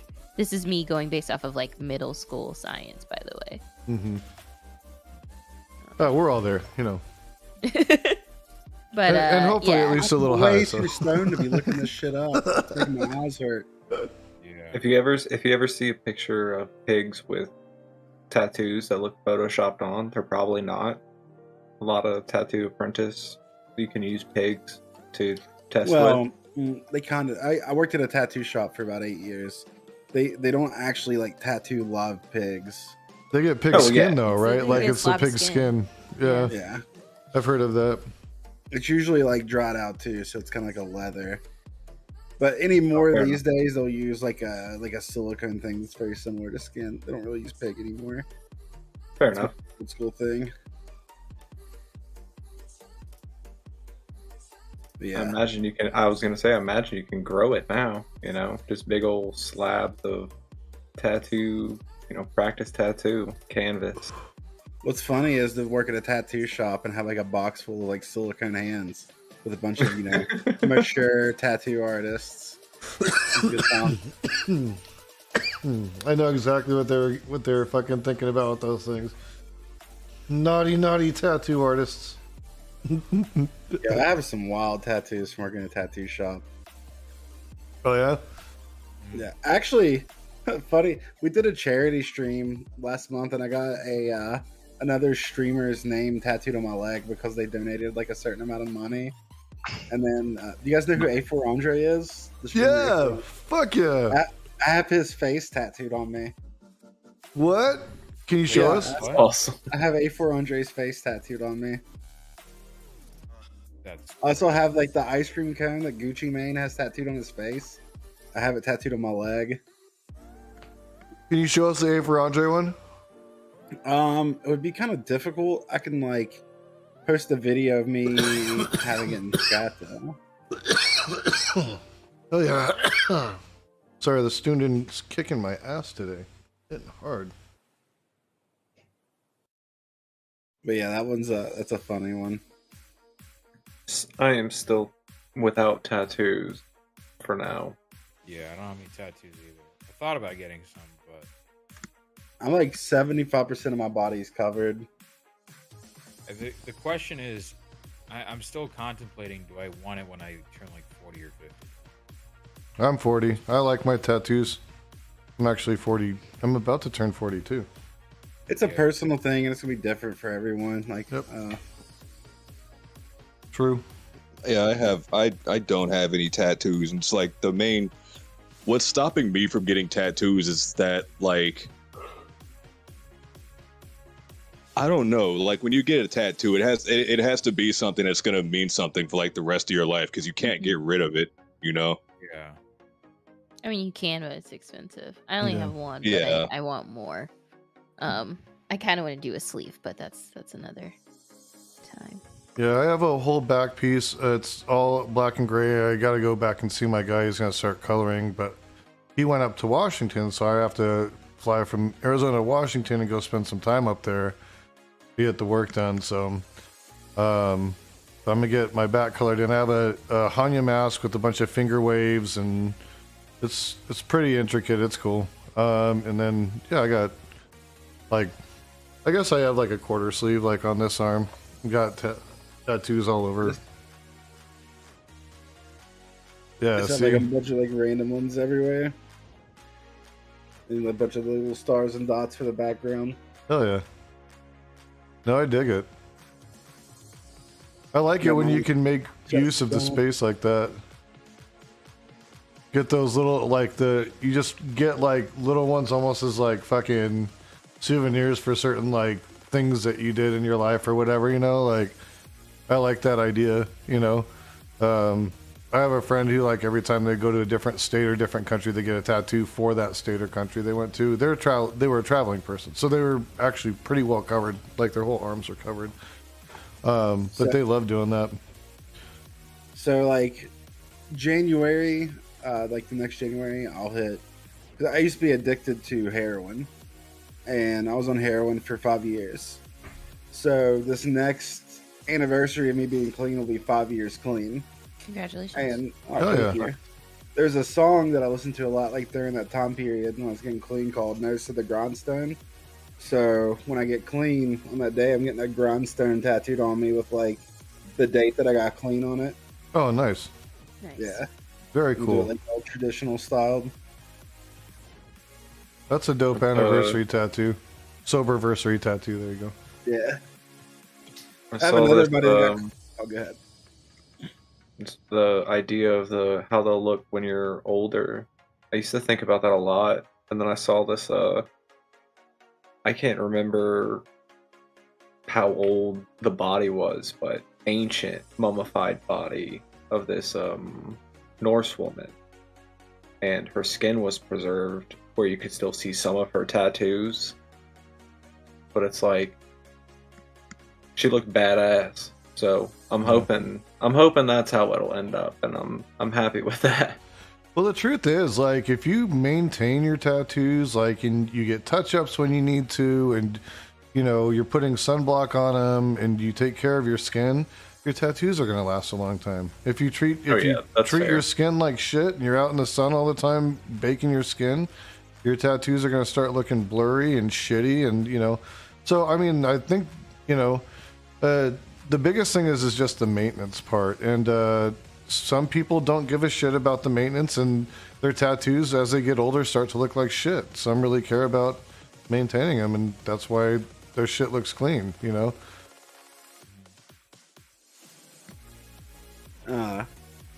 Yeah, see, I like the way a worn tattoo looks. It's like in the tattoo industry, they call it, like, a tattoo's patina. Like, I don't like tattoos that look super fresh all the time. I like the way they look, like, you can tell you've had it. And I'm not saying you should still, you know, treat them good. Like, fucking wear sunblock and shit on them, but yeah. I don't think... I've gotten a few touched up just because they healed rough. Yeah. But never just to freshen them up. Nothing will wear quicker than your hands, though, man. Those tattoos will wear so fast.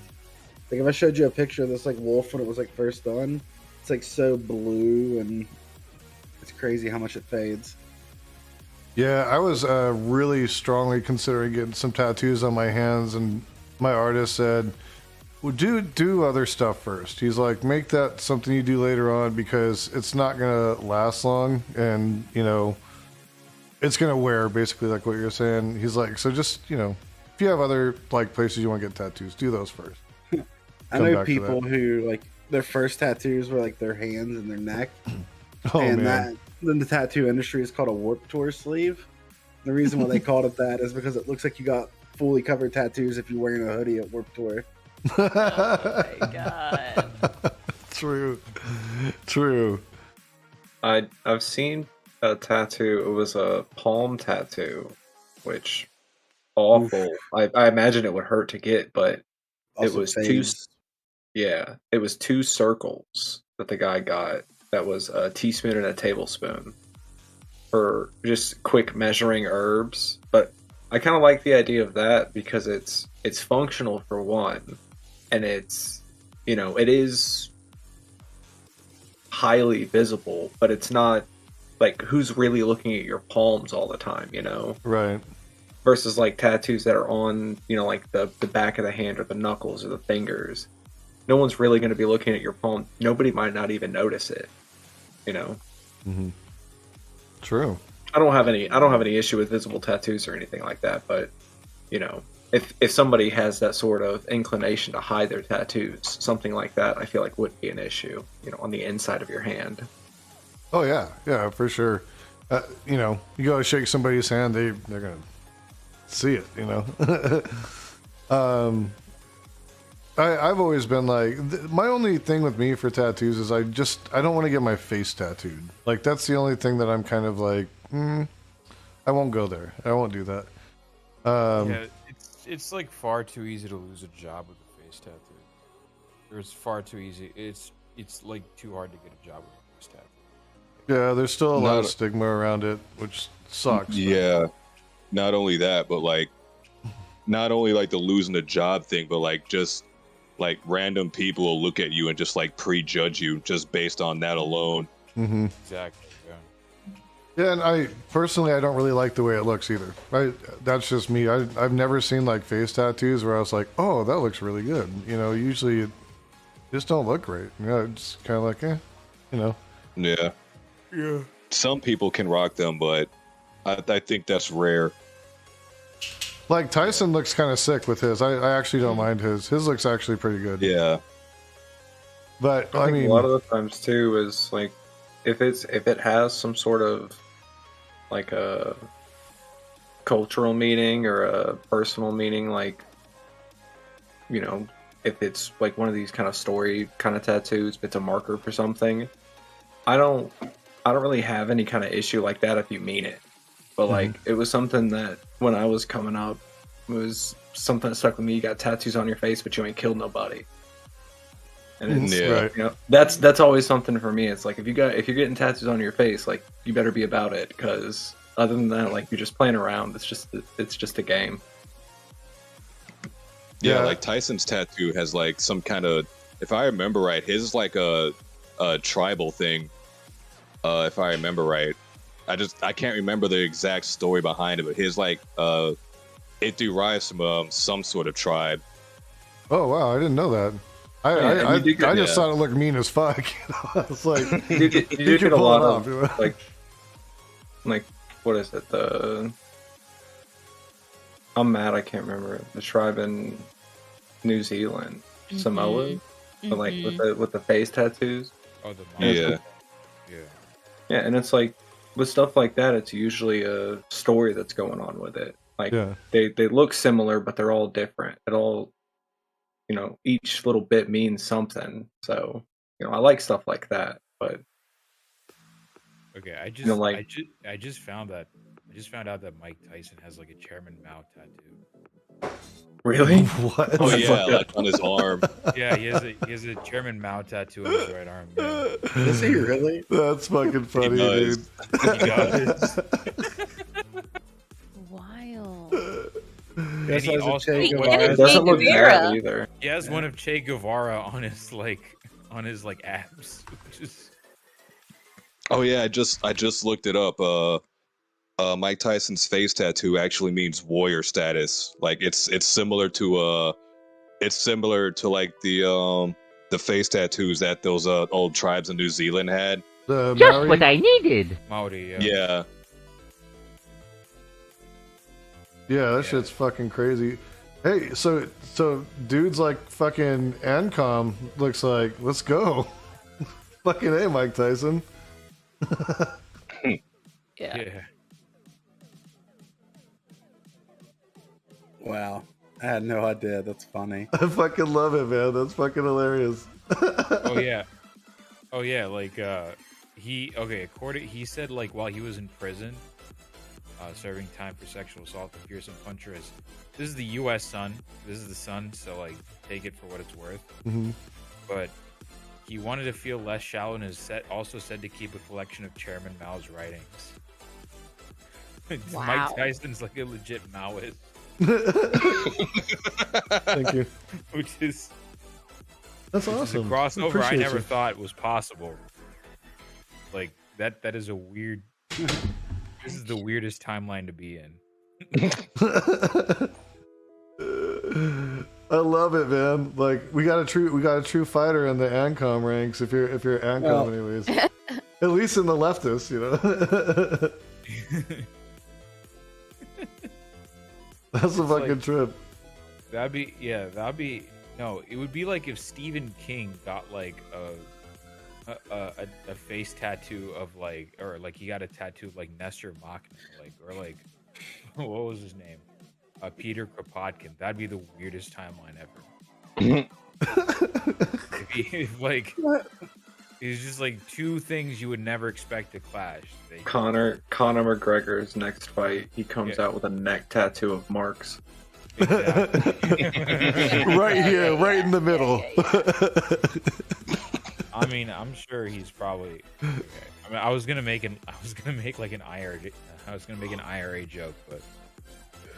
Hey, Sinn Féin won, man. Yeah, I saw that.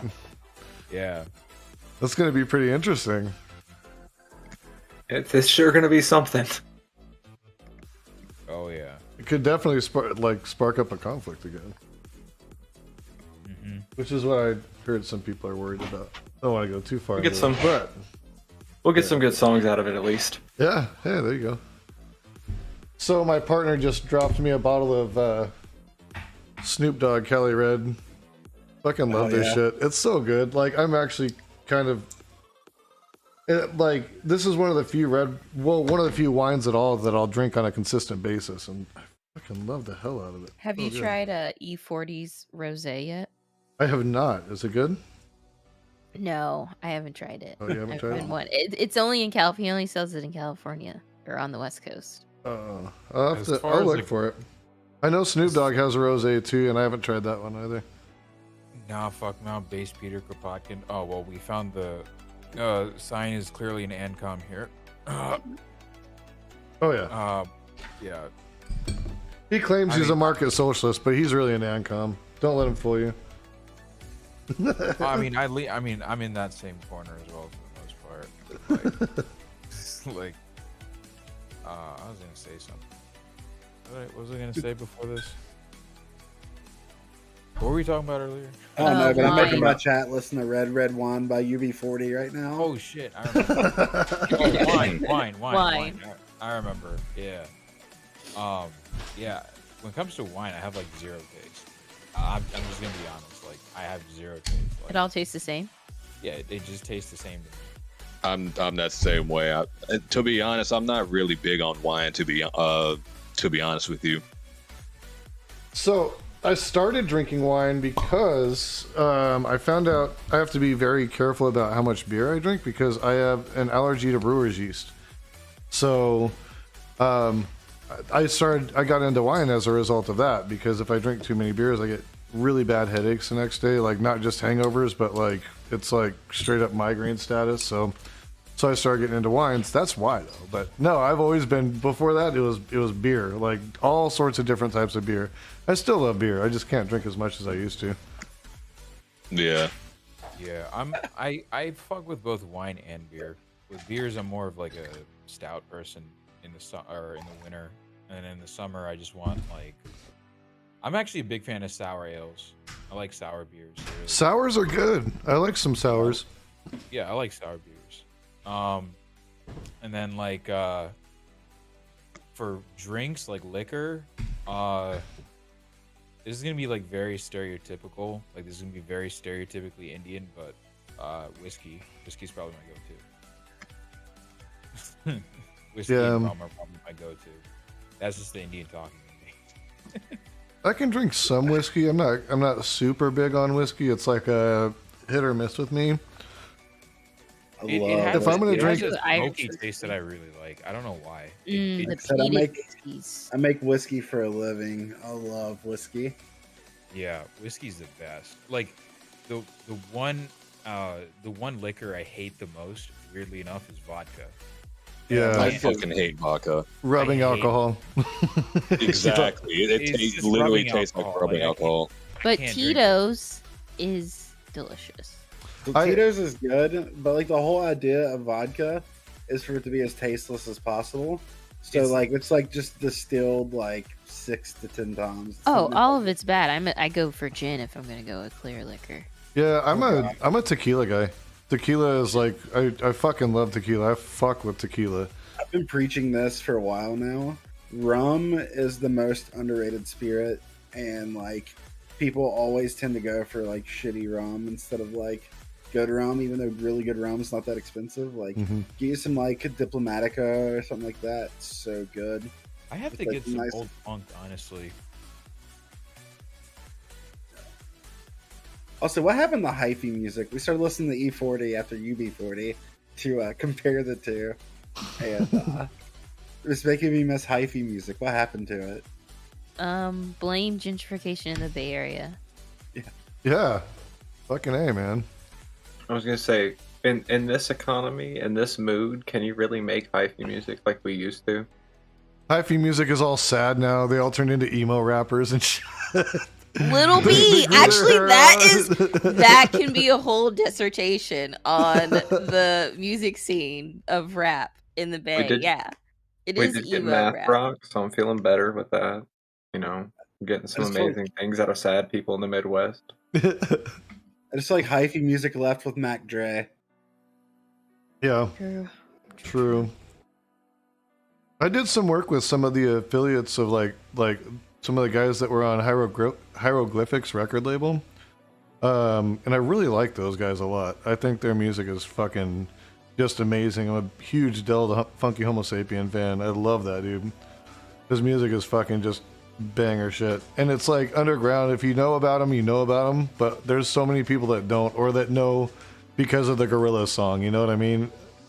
But dude, I've always loved those guys. And the people that I worked with were super cool. They're just like such fucking chill ass cats, and they're making like awesome music. I was like, fuck yeah. They had me sing backup vocals for them. What's that? Are you talking about the Gorillaz? No, Del the Funky Homo Sapien. Oh, okay, yeah. And Hieroglyphics. But a lot of people don't know him except for from the Gorillaz song that he did. You know what I mean? Like, well, he had the. Oh no, that's Fairmont. Never mind.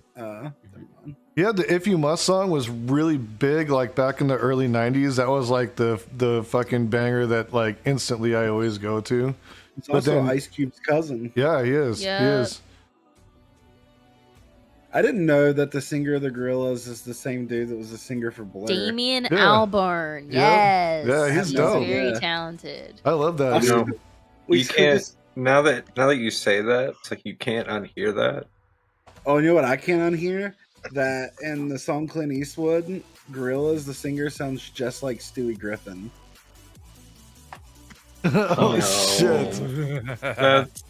That's bad, man. Now I'm gonna be sad when I listen to that when I get done with this. It's never gonna sound the same. Freemz, you ruined it for me. What's that? Oh man, I think the band's called The Outfield. That song "Use Your Love" sounds like Big D from Ed, Ed and Eddie singing it. Yeah. Someone did an animation of it, syncing him up with the lip flaps, like so it looks like Big D singing it. And oh man, it's another one like that. I had another one. I want to hear it. Another one ruined for me recently. Chop Suey by System of a Down. No. Like when he's doing like the fast parts, he sounds like Will Ferrell. No. And you just won't be able to unhear it. No. I can hear, like, thinking about that, I can hear that because we actually covered that. Yeah. My band covered that song, so I remember like doing the vocals on that and being like, it's got an interesting timbre there. But War Pig by Sabbath is the same, like, I don't know if you call that measure, whatever, but like the syllables for the words as Deck the Halls with Bowser, or Deck the Halls. Christmas Carol. Oh shit. That's funny. Oh, interesting. I heard I was listening to like a banger when I started my stream today. It was fucking B.I.G. remixed with Thomas the Tank Engine. And dude, I was just like fucking bumping that shit. It's so fucking funny. I heard Bad and Bougie mixed with Super Freak. Nice. That sounds wonderful. Yeah. It's so that good. sounds lit. I like the Oh, go ahead. I was gonna say I like the DMX the Tank Engine remix too. Yeah, his is good. I like that one too. That one's fucking great. No, my favorite was the Call Me Maybe DMX. Hands down, yeah. If we're going DMX, hands down Reading Rainbow. Hands down. Oh, that one was fucking good. I'm gonna have to find that because that sounds great. If you I'll link the picture that's used for it is ridiculous, but the title you need to Google is "You Reposted in the Wrong Neighborhood," and it is Plastic Love mixed with that what is it? It's a G-Funk song. I'm mad I can't remember it now. Wait, what was it? What mixed with what was the first one? Plastic Love is the first song. If you're on YouTube, look up "You Reposted in the Wrong Neighborhood," and the picture is disturbing because it's the singer for Plastic Love, but with the rapper from the song. I think it's Nate Dogg and Warren G. But I can't remember what song it is. It's not Regulate, but it fits together too well, and it really, really messed with me the first time I saw it. Wait, 60 million views? That's crazy. Oh, it's so good. If you haven't heard it, you'll probably listen to it tomorrow. Two rappers I used to get confused all the time when I was little are DMX and Ja Rule, because they both sound so similar. X and Ja Rule is like pretty much the same. You just gotta do that. Literally the same. Hey, oh. That growl. I will say Ja does more like grunts, and his music is like, at least all of his famous songs are like with other female R&B artists. True. But DMX is just like a rapper, like a hardcore rapper. Like there's nothing soft about, or there was nothing soft about him. No. Yeah, it's like the only way to differentiate the two is like if you know what kind of music that they stick to. Otherwise, like they're just gonna sound the same. Like their voices are exactly alike. They were beefing about that, actually. That was a big beef for them. They were like going back and forth for that very reason, because DMX keep being like, fucking, Ja Rule fucking bit my style and shit, and like, I'm like, damn, motherfucker, like, you guys sound exactly the same. You can't, like, how are you gonna control that shit? It's just what your voice is, like. That's fucking hilarious. I remember whenever DMX like first came out, like first got big, people thought that he was gonna be like the second coming of Tupac. Like he was gonna be the next huge rapper. Like he even was one of the headliners of Woodstock '99. Like just massive, and like it just fell off so quick for him. I think like drugs had a lot to do with it. Yeah, drugs really fucked him up. Sounds like also like I watched, actually, he's always really interested me, because I had a friend that lived upstairs from him when he was going through some of his harder times here in Phoenix, and she used to tell me he was like a really nice guy. He's just fucking got problems, and like, so I was like watching some stuff about him, and dude had PTSD really fucking bad, and that was a big part of like what was going on with him. So PTSD, drug addiction, that fucking will fuck your world up. He went clean for it. Oh, I was gonna say he went clean for a while, and then he ended up having a relapse, and that's, if I remember right, that's how he ended up passing away. Like he had an overdose, if I remember right. Yep. Yeah. Oh my god, that dog. Is that a Chihuahua? And that's the scary thing about relapses with people that are doing like those kinds of drugs, is they'll go back in and they'll try to do drugs as hard as they were doing them when they were at the peak of their addiction, and that's usually when you end up with somebody having like an overdose, And it sounds like that's what happened with him. It's fucking horrible, because he had just come out with an album, and some of the songs off that album were fucking bangers. He had some fucking great guest appearances on it, like. It's solid. I mean, he has some songs with the Locks that are just, they fucking murder the shit. It's so good. So yeah, it's really sad to have seen and heard about that. I was like, what a bummer, man. You were just about to come and blow it back up again. It was right there for you, The last song I heard him in was in that one song. It was he did like a collaboration with like Snoop Dogg. I think Dr. Dre was in it. Who else? Goddamn, it was a few of them. It was like Snoop Dogg was in it, Dr. Dre was in it. I think Ice Cube was in it. I can't remember. The Warning. That's what that song was called. But that was like the Snoop, last DMX, song. Dr. Dre. Yeah. 9/11 featuring Method Man and Ice Cube. Holy shit, what a fucking banger, dude. Yeah. Yeah, there was quite a few of them in there. That was Holy the last shit. music video I saw him in. And then like the very next year I heard he passed away, and I'm just like, what? Yeah, man. Yeah. Fucking crazy shit. But damn, did he put out some fucking solid music. I'll say that. I did. I fuck with DMX. I think he was fucking dope. He was only like 50, I think, too. That's young as fuck. Yeah. Oh yeah. But I gather, like, with all the stuff that, you know, because, you know, there's damage to your heart and shit when you're like doing hard drugs like that for so long, you know, and I'm sure like True. that played a big role in it, you know. I'm sure there were also other health issues, you know.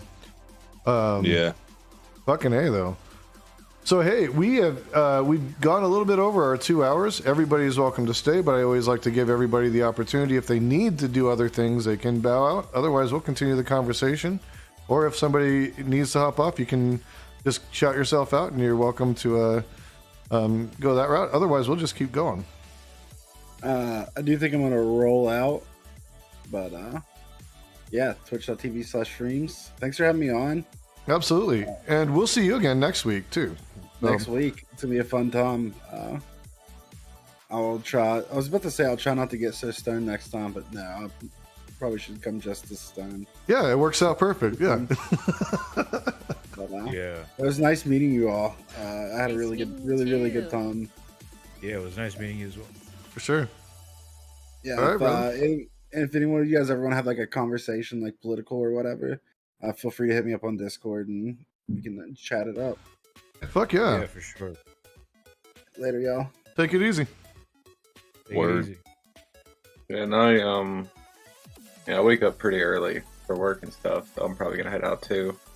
Rock But on. as far as socials and all that, you know, I'll post my link tree in your chat, but you know, TerminallyOL is all my stuff on anywhere. If you search that, you'll find me. Or if you Google TerminallyOnlineLeftist, actually, I show up like the second one, so that's really cool. Hell yeah. But yeah, so yeah, but this was fun. You know, y'all have a good night. Nice meeting all y'all. Yeah, thanks for coming through. It was cool to have you. And go check out TerminallyOnlineLeftist's YouTube and Twitter because they got banger tweets. So, fuck yeah. Thanks. Take care. For sure. Take care.